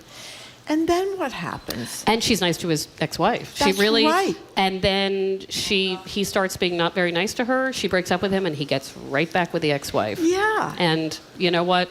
I know this is a letter writer who wrote in very miserable and said, I did all this work to be a good step-parent type, to be a good person to this person's ex, and now I'm just left to the side, never seeing these kids again, not a part of the story. And I just thought, and now you get to do your whole own thing without having to accommodate anyone. So too early for her to feel that way. But Yeah, that was a tough one. it was a tough. We've That had a was a lot tough of one. like big. It's winter. Winter letters are rough. Like you put up with these bratty kids Yeah. for nothing, and then You know who I love the expression one of your writers used, that she says, I'm headed for the buddy zone. In a particular, I just love the expression. It's a woman who writes you and basically says, always the buddy, never the lover kind of thing. What am I doing wrong? What do I do differently? What'd you tell her? Well, she had an interest. I thought I knew what she was going to tell me, which was that she was always put into this so-called friend zone. But she said, none of these people really want to ask about me. They just want to have me be their friend and talk about themselves. And I thought, you're not even in the buddy zone. You're in the audience zone. You actually need better friends if they're friends. So if somebody's not asking you any personal questions or does not care what you are doing, they are probably not even your friend. So tell us about how you do this love letter, especially the podcast, because some people are on, like the two women that were talking about being at camp together, and they're telling very intimate details of their lives. Where do you find these people? So we do a call out and we say, anybody got a story for this theme? So some of the listeners write in, letter writers write in, but then also we wind up sort of hearing stories from people through friends. Every now and then I have somebody from my own life. I've had a few people from my high school on now that they are, one of my favorite episodes is about someone who realized they were a terrible stepmother. And she's a friend I went to high school with. So occasionally they are real people in my world, and other times, like with this first episode, they are strangers. But actually 2 episodes I'm very interested in this season. I'm going to tell everybody here, even though I'm not supposed to reveal our next episodes, but are about the wives of athletes and who helps them. Because I have... I'm from Maryland. I'm sure sports is big there, but not like it is. It's not Boston. So ever since I moved to Boston, I'm like, oh, the Red Sox wives, like Celtics wives, like it just looks hard. Oh, yeah. It looks really While the athletes are cutting a wide swath to every city You they have a visit. little bit to share with her. It's if you like know really... Do you not? Not right now, but... You mean the Red Sox player years ago, No, or the the more basketball recent thing you Oh, were- yeah. Well, someone I know was at a Celtics event, and, let me tell you. This sounds like a private phone There were a call. couple of girlfriends there. Is that the point? Well, Yes. I mean... I don't think they were the girlfriends. That's the issue. Oh. They But were also- the They wanted to be the one-night girl- stands kind of thing. But even in like a perfect relationship, you can get a phone call tomorrow that's like, you don't live in Boston anymore. Now you live in Denver. So you pick up and you go. So I wanted to talk to 2 people who really represented that experience. And I hesitate to compare it to military spouses because obviously different stakes, but it's not easy. So I'm really excited about those episodes. And those are episodes I went out and I asked and I said, please, please, please tell me Well, I about think them. it would be very difficult because you think that you're married to these guys that are probably making a ton of money. They're incredible athletes. Most of them are incredibly good looking, and they're traveling all the time. Yes, and sometimes they're not. Like one of the people we talked to who is married to somebody on the Red Sox, like there are a lot of years like minor leagues. Like she was describing that life, and I'm like, this is not. Are they glamorous. identified in your... Oh yeah, they are, and Oh, that's they're great. so funny, and one is at the beginning of this process, one is with a retired athlete, but they really talk about the baseball thing. I'm like, ugh. I mean, I've seen Bull Durham, I've seen these movies, but they always make it look really glamorous. You're in the too movies. young to remember the 2 Yankee pitchers. Ball 4. Was it in Ball 4? I Who switched wives at spring training? Oh, I think don't it know. was? Oh, this sounds totally up my alley. I believe that's... Hey, can you check that for a second? Remember it was maybe Wade Boggs? 30 years Remember Wade ago. Boggs? What? Remember Wade well, Boggs? Wade His Boggs had a girlfriend number of sued women him along for the whatever. way. Yeah, whatever. Wade Boggs. Okay, used this to be sounds with like the a Red Sox. good podcast episode. Well, it was a Red Sox thing. So before we get back to your own work, we were reading about this place called Dearly Studio. Oh, I live about a half mile from Bow Market, which Oh, if you haven't been lucky to you. Bow Market, it is one of the greats. Yes. It's got all these tiny little shops and restaurants and stores, and it's in this, and even in winter you can eat outside because they have the fire things, whatever the hell Yeah. that, what are you laughing about? Former That's them. Former Yankees pitcher Mike Kekich and Fritz Peterson. Yeah. Switch This is like the wives. only time I'm interested in sports. When Yeah. we can get Keep into reading it. The bizarre trade took place in the summer of '72 before it was made public ahead of the '73 season. Both players lived in New Jersey with their families, were good friends, and I guess, They swap wives. what do you know? There you go. Whatever floats your boat, I It guess. happens. It happens. It does? I think I could be wrong, but I'm fairly sure that was like a Shania Twain thing that happened, not in sports. But there are Really? celebrities that have had. We now have new partners, Wow. and yes. Okay. So tell Dearly us about this Studio. place. Yeah. Dearly Somerville. Studio in Bow Market. So, it is the size. This place is probably the size of where we're standing, which, if you're listening, is like, a stage. It's like a stage. It's like 300 square feet, and it is a wedding studio. So it is a place in Bow Market in Somerville where you can have a short Vegas-style wedding, but it doesn't look very Vegas-y. It's beautiful. It has these like gorgeous flowers, and it is about micro weddings. This is a trend where even if you're having a big party, a lot of people don't want to do the vows and stuff in front of a lot of people. So they're either having a more elopement-style wedding or they're having a really intimate, let's say our vows, and then they walk down to a different place and have their party. So In the same building, right? sometimes in the same Yeah. building, yes. Or it's but I talked to a wedding planner who said more and more people, especially younger people, are saying, well, the vows are kind of private. The ceremony's private. I don't need my coworkers at that. I'm going to do this, and then I will go eat cake somewhere else. Well, But- isn't there a person in your piece who said she wanted to bring her dog and she couldn't bring her dog Yeah. to whatever? Because and there's she could always bring her City dog Hall. there. But Right. City Hall is City Hall. It's not quite, it's City Hall. Yeah. Like, you can pay your parking ticket there. And it's totally affordable. You can have different Yeah. amounts of time. You can bring whatever you want to bring yourself. And while the dream, I think, for most people is to get married down the hall here, John King Oh told my us his God, son is getting yeah. married down Yes. the hall at the library, one of the most beautiful settings in the history of the world. It's really expensive. And it is very expensive, but the library, and they can probably say more, but they do have some things where you can come in and do it quick. You have to sort of get on I a didn't list. know And, that. yeah, and I love that some of the most expensive places to get married in the city are also saying, we're going to give another alternative where you can pop in and out. And if you really Really? want like a 15-minute thing, you can do Oh, I that. didn't know. And That's great. And so, and I think a lot of people don't want a 4-hour situation. And it is one of the, but right here is one of the most beautiful settings for getting married by practically anybody, any place you can imagine. So tell us what you see 2023 trends in the dating and coupling world. Anything particular? I mean, we mentioned coming out of the pandemic. Are we still in that post-pandemic phase, or have things moved on? Are people dating longer, having children later? I think, I think we're back out there, right? I think this is, everybody's on their own journey with how much they're out there. I think I'm still seeing a lot of dating fatigue, but I take that as a reason that we are back out there. I think I think COVID made us a lot savvier about how much time we want to do anything. So people are they know to have a drink instead of a long dinner. Yeah, that's a very good idea. I think it also gave us ideas about how to do things more economically. We learned that we can have a walk and learn a lot, and it doesn't cost us anything. So that, I hope, continues, especially as the weather eventually, hopefully, someday gets nicer. And I just think, the nice thing about my job is that everybody's always just looking to be happy and finding love, so that never changes. And Paul English, we had him on a couple of weeks ago. Yeah. He was talking about his new dating site where it's about when you can get together. Tuesday night at 7. It's a smart idea, because one of the biggest complaints on dating apps is that no one actually shows up for a date. So his whole app is availability. It's like, are you going to show up? Yeah. And if you don't show up, they will take you off that app. So it's, I think so much of it is just showing up, which is so hard to do these days. It's like, it's cold, and streaming television is so excellent right now, and I really like the new season of Fargo. And how great was Fargo? Oh. Is Juno Temple one of the great performances ever? It is, and I was just saying to somebody, she was in the Whitey Bulger movie Black Mass for like a hot minute. I didn't know that. Minute, and she should have been the whole, she's brilliant. Wonderful. Yeah, you're not bothered by the gruesomeness of that show? Not as much as I thought I would be. I was selective. It's stylized. Yeah, I mean, it really stylized. is. Okay. Not totally. Okay, that's you your can. It's plan. like even like John Hamm is stylized. Yeah, he is. Yeah. Well, he actually is, because he's so. It's like one. It's one personality type. There's nothing in him. You know what I mean? I found it to be more calming of a show than I thought. So can we ask you a question? Okay. We're going to ask people about the Barbie exclusion from the Oscars in a minute. We're going to ask them if they're going back to the movies. But Marjorie and I decided it was going to degenerate into what we always talk about. We talk about at the movies, which is what is the importance of real butter in popcorn. How important is real butter and popcorn to you when you actually go to the movies, Meredith Goldstein? Here's the situation. You go ahead. And remember, you're talking to somebody who owns a cotton candy machine. You do not. In your house? Oh, In my house. God. In my house. And That's and it's great. large. It's not a tiny one. That is really embarrassing. Go ahead. So I don't mind things that taste fake.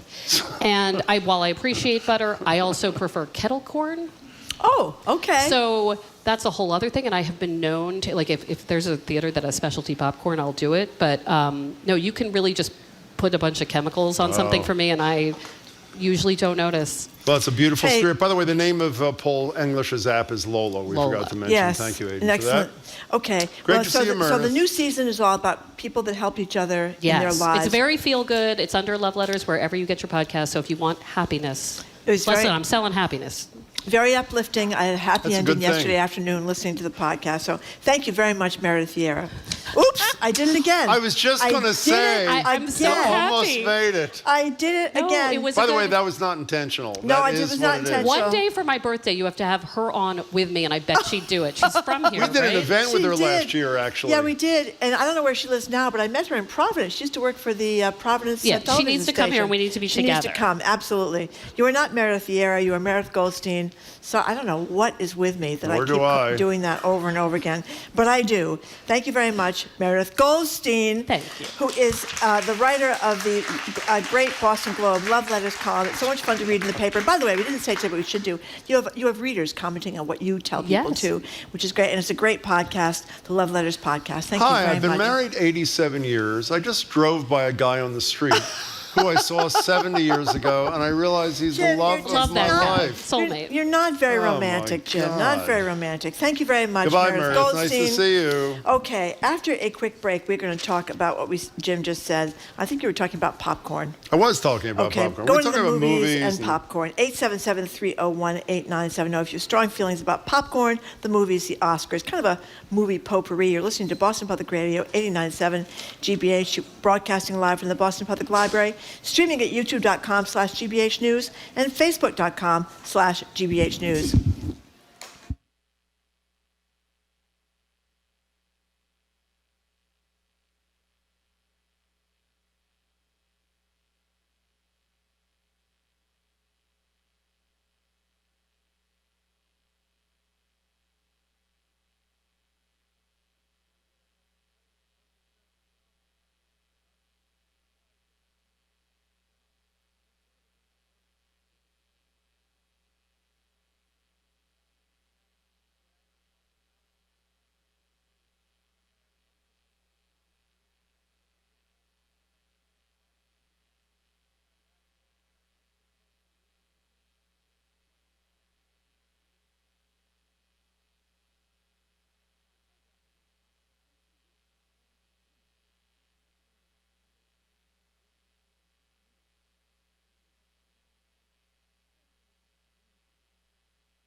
Welcome back to Boston Public Radio. Jim Browdy and Marge Regan live from the Boston Public Library, streaming at youtube.com/GBH News and facebook.com/GBH News. The number to call or text is 877-301-8970. It's sort of a movie theater potpourri. And we have three things you can choose from. You can choose any of them. You can choose any one of the three if you choose. One, the thing we started, the discussion all of America apparently is having, we had with Jared a little while ago, about the unfair treatment of certain parts of the highest grossing film of the year, Barbie. I think people know Gosling got a nomination for Best Supporting Actor. One of our colleagues said he wasn't going to accept it even if he won it. I don't know if that's true. Yeah, I just said. I don't know if that's true, but that's what they told us this morning. Ferrera for Best Supporting Actress, but the big issue was that neither Margot Robbie for Best Actress was not nominated, nor, much more significantly, Greta Gerwig for being the director, even though it's nominated for Best Picture. If that's driving you out of your mind, give us a buzz. We also want to know if you're returning to the theater, or at least your level of theater going pre-COVID. That's the second thing.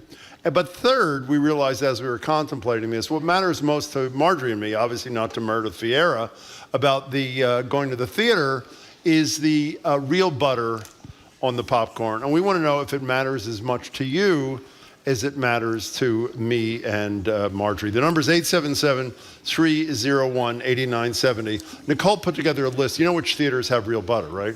What, the Coolidge Corner in Coolidge Brookline, Corner. The Kendall Square Theater in Cambridge. Correct. The Somerville Theater. Correct. And what's the last The one? Brattle. The Brattle in Cambridge. And by the way, this one I didn't know, the Alamo Draft House in the Seaport, which I have not been to. Explain to people how important in your estimation, despite what Meredith said, real butter She said is. she doesn't care about the fake. She's okay with the chemicals. But, what you're usually getting is there's this big vat of this liquid butter that looks, to me, very upsetting, and they just kind of put that liquid butter, fake butter all over your popcorn. It kind of ruins the experience for me. So I like it when it's real butter. That is the same, I don't want to upset people, because if you're into it like Sloshes Meredith around, is, it is the big- same chemical that is used to kill those invasive species. Oh, it's not. It is pretty much. And the No, it's not bad. It's nice to have. but how great is it? The smell and the feel and even the greasiness kind of thing of real butter in your popcorn. Is that great or is that great? It's very good. What they have to do is, of course, they have to fill your popcorn up halfway, then put the butter in, then fill it the rest of the way and put more. I am totally butter with in. you. It's We gonna have to be that demand way. that in a really nice You do. way. I've demanded that many Okay, times. so how Coolidge Corner in about Brookline. Barbie, which I finally saw, but I saw at home, which is not the same as seeing in a theater. And it is pretty great. I have to admit, I was a skeptic, but it's quite great. Well, it's so.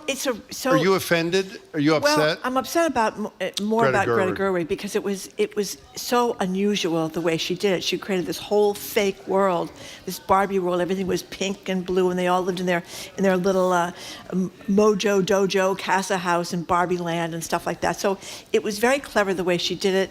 And as J.R. was saying before, this is her third picture that she's directed. Lady Bird was a terrific picture. People haven't seen it. It's about coming of age kind of film. Little Women, of course, is a remake of, many people have made Little Women, but she did an extraordinary job. And this is just so unusual and so creative.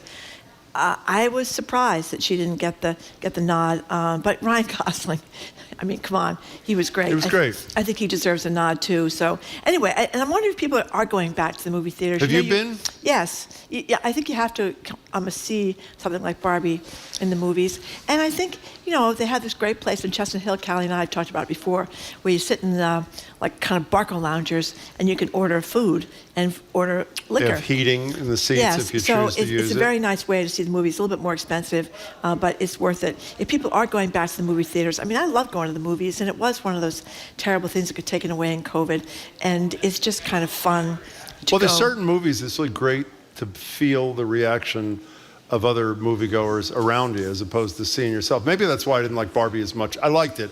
I didn't love it like you and so many other people did. Maybe that was it. Sitting on your couch by yourself doing it doesn't quite do the trick. 877-301-8970. That's what Marjorie's interested in. I'm interested in the popcorn discussion because we haven't had it for a couple of We have years. some corrections. What are they? It was Jean Harris was the woman that killed. Jean Harris. Tarnower was the guy she doctor. killed, right. Yeah, thank you for texters that said that. And also we have several texters who said it was Scott Brown, the former senator, that said RFK Jr. was not a anti-vax person. Was it Senator Brown? But it was a texter as well. So I'm sure about the texter. I'm not sure about Scott Brown. But several texters are insisting that it was Scott Brown. So I presume that they are correct and I was wrong. Let's get some to calls. Chris in Westport, you're first on Boston Public Radio. Thank you for calling. We appreciate it. Hi. Hi, can you hear me? We can. Hi. So this is kind of an important topic for me, and sometimes I get made fun of a little bit when I go to the movies with my friends. Sure. But popcorn's kind of the most important part. I'll go to the movies for the popcorn, and then I'll stay for the movie. That's pretty good. Yeah, no, well, it's the truth. It's my favorite part. And I have to say, too, I don't think I've ever actually had real butter on popcorn. There's just that fake squeeze of whatever it is. So wait a second. If you don't even care about the real butter part of it, why is popcorn the allure for you to get you to the... It's sort of like, cardboard with chemicals on it. You don't need... Oh, well, that's exactly right. It's a vehicle for the perfect buttery salt flavor. Well, you're an honest guy. Trust me, Chris, try real butter. Go to one of the theaters with real butter and then call us back and tell us if it hasn't changed your life, particularly if popcorn is the reason you go. Chris, thanks for the call. Yeah, somebody just said the West Newton Theater has it too, and I think that's correct. That's kind of an old-fashioned thing. I thought the West Newton Theater is now up for sale. If they don't raise a few $1 million, they may have to sell the theater, I thought. I don't know, but Judy in Rosendale says Dedham Community and West Newton Cinema have real butter, freshly popped popcorn, and they are happy to layer it in that way. You're supposed to layer it. 877-301-8970 is the number. I was just looking at the nominations, and someone would say, well, who they removed from the nominations for Best Director to stick in Greta Gerwig. I think they might have, I think they might have. This I want to hear. Go ahead. Well, I didn't see the zone of interest. Did you see the zone of interest? No, so why don't they take that person out of there? Him. Okay. Absolutely, I didn't see it. So who are the other nominees for Best Director? Best Director are a guy named Jonathan Glazer, who did The Zone of Interest, Yorgos Lanthimos, who did Poor Things, Christopher Nolan for Oppenheimer. That's the movie that got the most nominations. Martin Scorsese, of course, everybody knows him, Killers of the Flower Moon, and a gentleman named Justin Triet, if I'm pronouncing it correctly. No, that's a woman. Oh. She won everything. She won everything at the Golden Globes. Justine Triet. Okay, Anatomy of a Fall. So there was at least one woman. There's only 1, 2, 3, 4, 5 directors. Sure I'm right. But there's a lot of movies that. Which of those directors is a pro real butter? I don't know that, Jim. I'm sorry. I do not. Let's go to Stephanie in North Andover. We're talking about a whole variety of things relating to the movies. Hi. Hey, Jim and Marjorie. This is Stephanie. I just wanted to put a shout out for the screening room in Newburyport. Okay. It is a wonderful, small, intimate, independent cinema with real butter. And literally, I schedule around the butter. And explain to people who don't get it why real butter is as important as the three of us understand, Stephanie. Let me just tell you that, like, salt and fat are some of the things that can, like, satiate a person and bring them down a level when the world is bad out there. A movie, some salt and some fat, maybe throw in some M&Ms, the world resets. Okay. You know how to live, Stephanie, here's a question. I don't know about you, but it's very difficult. When I have popcorn, I shove my whole hand in there and get like a fistful of popcorn. I never really do like a couple of kernels at a time. of course. You just kind of shove the whole thing And then you in. get butter all over your hand, up to your wrist. Do you do that? And if so, what is that about? Yeah, I don't do that, but I tend to grab a lot of napkins. I'm sort of a napkin. I take a ton of napkins. Yeah, I shove it in. Thank you very much, Stephanie. So Did to you shove speak, it in? screening room. Did you shove it in, Jim? I don't think. Let's. You're Okay. eating big handfuls of popcorn. Thank you. I would imagine you are doing big handfuls Yes, of popcorn. because I want to move through it as quickly as I can. The screening room in Newburyport is what she's marketing, and we're buying. Stephanie, thank you very much for the call. 877-301-8097. I just realized, you ever been to a movie with Jared? No. What's that disease he's got where we can't I don't eat know, when we're but it's sitting next to him? Thank you. Zoe knew right away. Misophonia. Yeah, misophonia. That's where he can't stand the chewing near him? Is that what it He is? doesn't want to hear anybody chewing next to him, which is difficult because how do you go out to dinner with people if you can't? Well, that's what we've stand asked the him that chewing? question. What's the answer? We went out to dinner with him a couple of months ago. I What's don't the answer know. to the question? I don't know. Someone's worried about palm oil in the butter. I think it's real Is butter. palm oil bad for you? I think so. It yeah, is. it's one of those triglyceride things It or is? whatever. It's not good. It's not good.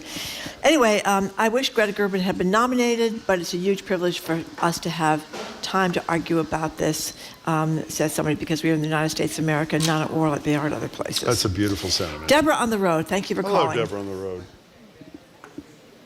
Hi there. You can Hi. hear me, right? I think we can. Hi. So first up, the reason palm oil is terrible, apart from whatever it does to your body, is that it's environmentally a nightmare because they cut down, regular trees to put palm oil plantations on. Oh, thank you. Well, that's a good reason. Go ahead. Yeah. On the movie front, I just wanted to say that I love the movies. I had not gone basically at all during the course of the pandemic, and now that I've realized I can simply wear a mask and not eat buttered popcorn, I have, in the last 2 weeks, by tomorrow I will have gone to 4 movies in 2 weeks. Wow. At the Kendall Square Cinema, which is my very favorite thing in the universe, and I will just do a shout out for All of Us Strangers, Poor Things, what's the other one? I can't say it now. Anyway, and tomorrow I'm going to say Ava DuVernay's Origin, I think. So I really invite people to do it. It's a very different experience, and we're all like, at least speaking for myself, desperate for real life experience after, several years. Deborah, before you go, no, wait a second. Marjorie, through the years, because she is relatively critical of those things that make me happy, is perpetrated the lie that if you're a man and you go to the Kendall Square Theater, you have to wear a beret. Now, I think they've loosened up over there, I think. Is there any they've loosened up? Yeah. Is there any truth to that, Deborah? I think there's no truth to that. I think you'd be fine there, Jim. Even without a beret. Okay, Deborah, Thank you, there's Deborah. a fight among the texters. Some are claiming that Kendall Square has abandoned the real popcorn, Real the real butter. butter on the popcorn. I don't- Now, do you know about this or not? Well, it's funny that you say that because my husband always gets popcorn. I never get popcorn. The last time we went together, he got popcorn, and I found myself eating it, and I was like, why doesn't this taste disgusting? So I don't know the answer, but it didn't taste bad. Okay, thank you very much. Thank you We're very going to much, check into it. Deborah. We may not find out by 2 o'clock. We'll let you know. What day is today? Friday? Yeah. We'll let you know Monday if we've been misrepresenting. That'd be a tragedy. And the Ava DuVernay film is a make of the book Cast, where she's really following the author's journalism there. It's very unusual. I don't know how, I haven't seen it yet, but it's in Brookline this weekend. Isabel Wilkerson, she wrote that Warmth of Other Suns and Did you bring Cast. this up with me before the show when we were sitting talking? Did you bring this up this morning? Or Yeah, did I was somebody wondering else? if we were going to talk Yeah, about it with Jared, yeah, but yeah. we'll probably talk about it with Jared soon. Kimberly in Haverhill. Hi, Kimberly. What's up? Hi, how are you doing? Excellent. You guys are fabulous. You're the best thing on the radio. Well, thank you. It's very nice. Nice you say. I just wanted to say very quickly, I was an art director, and Oh. she was saying how wonderful the director's look at the film was. I only wanted to say, do not give the director the credit for the art director's achievement. Oh, that's a very good point. And the art director is nominated for an Academy Award. Is the art director Oh, not? brilliant. Okay. Yeah, I think. Good, I'm not. good. Is that Thank right, you. Marjorie? Am I right about that, or am I not? I'm looking through the list. We're checking, Kimberly. Kimberly, thank you for the call. By the way, I was wrong before when I represented that Ryan Gosling had said that he wouldn't accept the award or the nomination. Apparently, he has not said those kind of things, so I misrepresented his position. 877-301-8970. Marjorie is searching for I regret to dozens say of the art pages. direction is not listed. Not on the list there? No, it's not on the list of. It's very sad. I know. Well, some of the awards kind of get Make snubbed. that correction, too. Ron on the road. What do you think, Ron? Hello? Hi. Hello? You're acting like we called I you. wanted to, yeah, well, you know. Whatever, go ahead. Yeah, hi. Oh, sorry if I can't keep up with you. No, it's okay. I'm kidding. Go I ahead. just wanted to say what a great year it is and how lucky we are to have so many films to talk about for the Oscars, and compared to some of the prior years where there was just not really very many. Okay, Ron. What are your faves? What'd you love? I liked Oppenheimer. I did too. What else? Yeah. That was. I think that's where I'm going to put all my money. Okay. Do you have any other favorites you recommend? How about the Holdovers? Well, I mean, Barbie was good, but it really wasn't my cup of tea. Yeah. Okay, Ron. Well, thank you very much for the call. Yeah, what are people upset about think the holdovers for? Holdovers What was that about? I don't know. Paul Giamatti got a nomination for Best Actor. He did. You know, it's one of those small movies. It's about kids who get left at boarding I know, school yeah. over the Christmas holidays, and it's really That's good. what the term holdover means, right? Yeah, the acting is absolutely great. It's just a small. So what are people upset about? I don't know. I didn't know they were upset. Oh, maybe they're not. Okay, but it's definitely worth going to. It's a neat movie. And you know what got Best Actress was Annette Bening. She was married to Warren Beatty. Remember that? I thought she is married to Warren Beatty. She finally got Warren Beatty was finally got to the marriage moment of his life. They have a Annette lot of Bening. kids, by the way. I don't know how many Can't kids they believe I had, know that. How but do she I was know in that? Nyad and with Jodie Foster, and that's on Netflix. And people say that's really, really good. By the Andrea way, from Plymouth. in answer to the prior caller, it was not for best art direction. I don't even know what the difference is, but best production design. I don't know if that helps, but The that's... whole set, the whole background No, I got in the movie is really, I think, Oh, there is no very best clever. art direction, so maybe that is Okay, the well, category. that answers that. Andrew from Plymouth, thank you for calling. Hello, Andrew. Andrea. Hi, no, it's Andrea. Hi, Andrea. Sorry. Hi, it's my second time calling, and I'm a little less nervous this time. We're but glad to hear it. I love you guys. Thank you so much. What's up? Okay. Well, I have two things. Many, many moons ago, I worked in a movie theater, Mhm. and I wanted to let you know that for those of us, for all the folks who work behind the counter serving popcorn and drinks, we had to replace our shoes like every 3 months because all the fake butter on the floor burned through the soles. That is not true. Through the soles? Yes. Yes. Oh, that's- So you can only imagine what it does to your insides, right? That is a... None of us. Go ahead. Yeah. Nobody who worked in this theater would ever eat it. Oh, Andrea, that is disgusting. What is it that burns? Where was our time here? I don't know, but it completely destroyed the soles of our shoes. Well, that is an excellent note to Sounds end on. like Andrea, we're out of time. Thanks for your second Nuclear call. waste or something, That's a Jim. little So there's a upsetting. reason not to eat the fake butter. Okay, that burns right through your soul. You can imagine what it's done to your stomach. No, on that note, every hot dog takes 35 minutes off your life. It's not stopping me. Okay. You know what I mean? All right, we're done. Thank you very done. much, Jim. We're done. We are. Did you just thank me? I did. Okay. You can keep up Well, with this thank you then, 24/7. too. Well, I know you hadn't been feeling that when you I came feel in fine. anyway. Thank you. Thank you. It was very It's very courageous nice of of you. you. Very On Monday, we're going to courageous. be joined by Michael Curry from the NAACP to talk about politics and the latest edition of our bite-sized history lessons for Oh, great, our audience great, on great. race, racism, and reparations. Plus, the Reverends Irene Monroe and Emmett G. Price III. They'll be here for All Revved Up. The Ground Truth Project's Charlie Sennett. is going to be here. It's talking about the international court's reaction to an investigation of Israel and Gaza. Our food policy analyst, Corby Kummer. Since Frontline's 20 Days in Mariupol is nominated for an Oscar, we'll listen back to our July conversation with the Ukrainian journalist behind the documentary. That was an incredible Frontline. Incredible. Almost every Frontline is just amazing. We just did one about the West Bank. We'd like to thank our crew, Zoe Matthews, Aidan Conley, Nicole Garcia, Hannah Loss. Additional support from Ethan Kotler. Our engineer is John the Claw Parker. Today we had Bill Piacitelli sitting in for John. Thank you very much, Bill. Our executive producer is Jamie Bologna. We want to thank our BPL team as well, Sandra Lopez-Burke, Maddie Geyer, Matthew Glover, and Carly Corcoran. Stay tuned for the Culture Show, the Week in Review this week. It's going to just start in a couple of minutes, right after the news at 2 o'clock. I am Marjorie Egan. Thank you all for coming. I am Jim Browdy. Thank you so much for tuning in. Thank you to people that came down to the Boston Public Library. Hope you can tune in on Monday, and meanwhile, have a great weekend.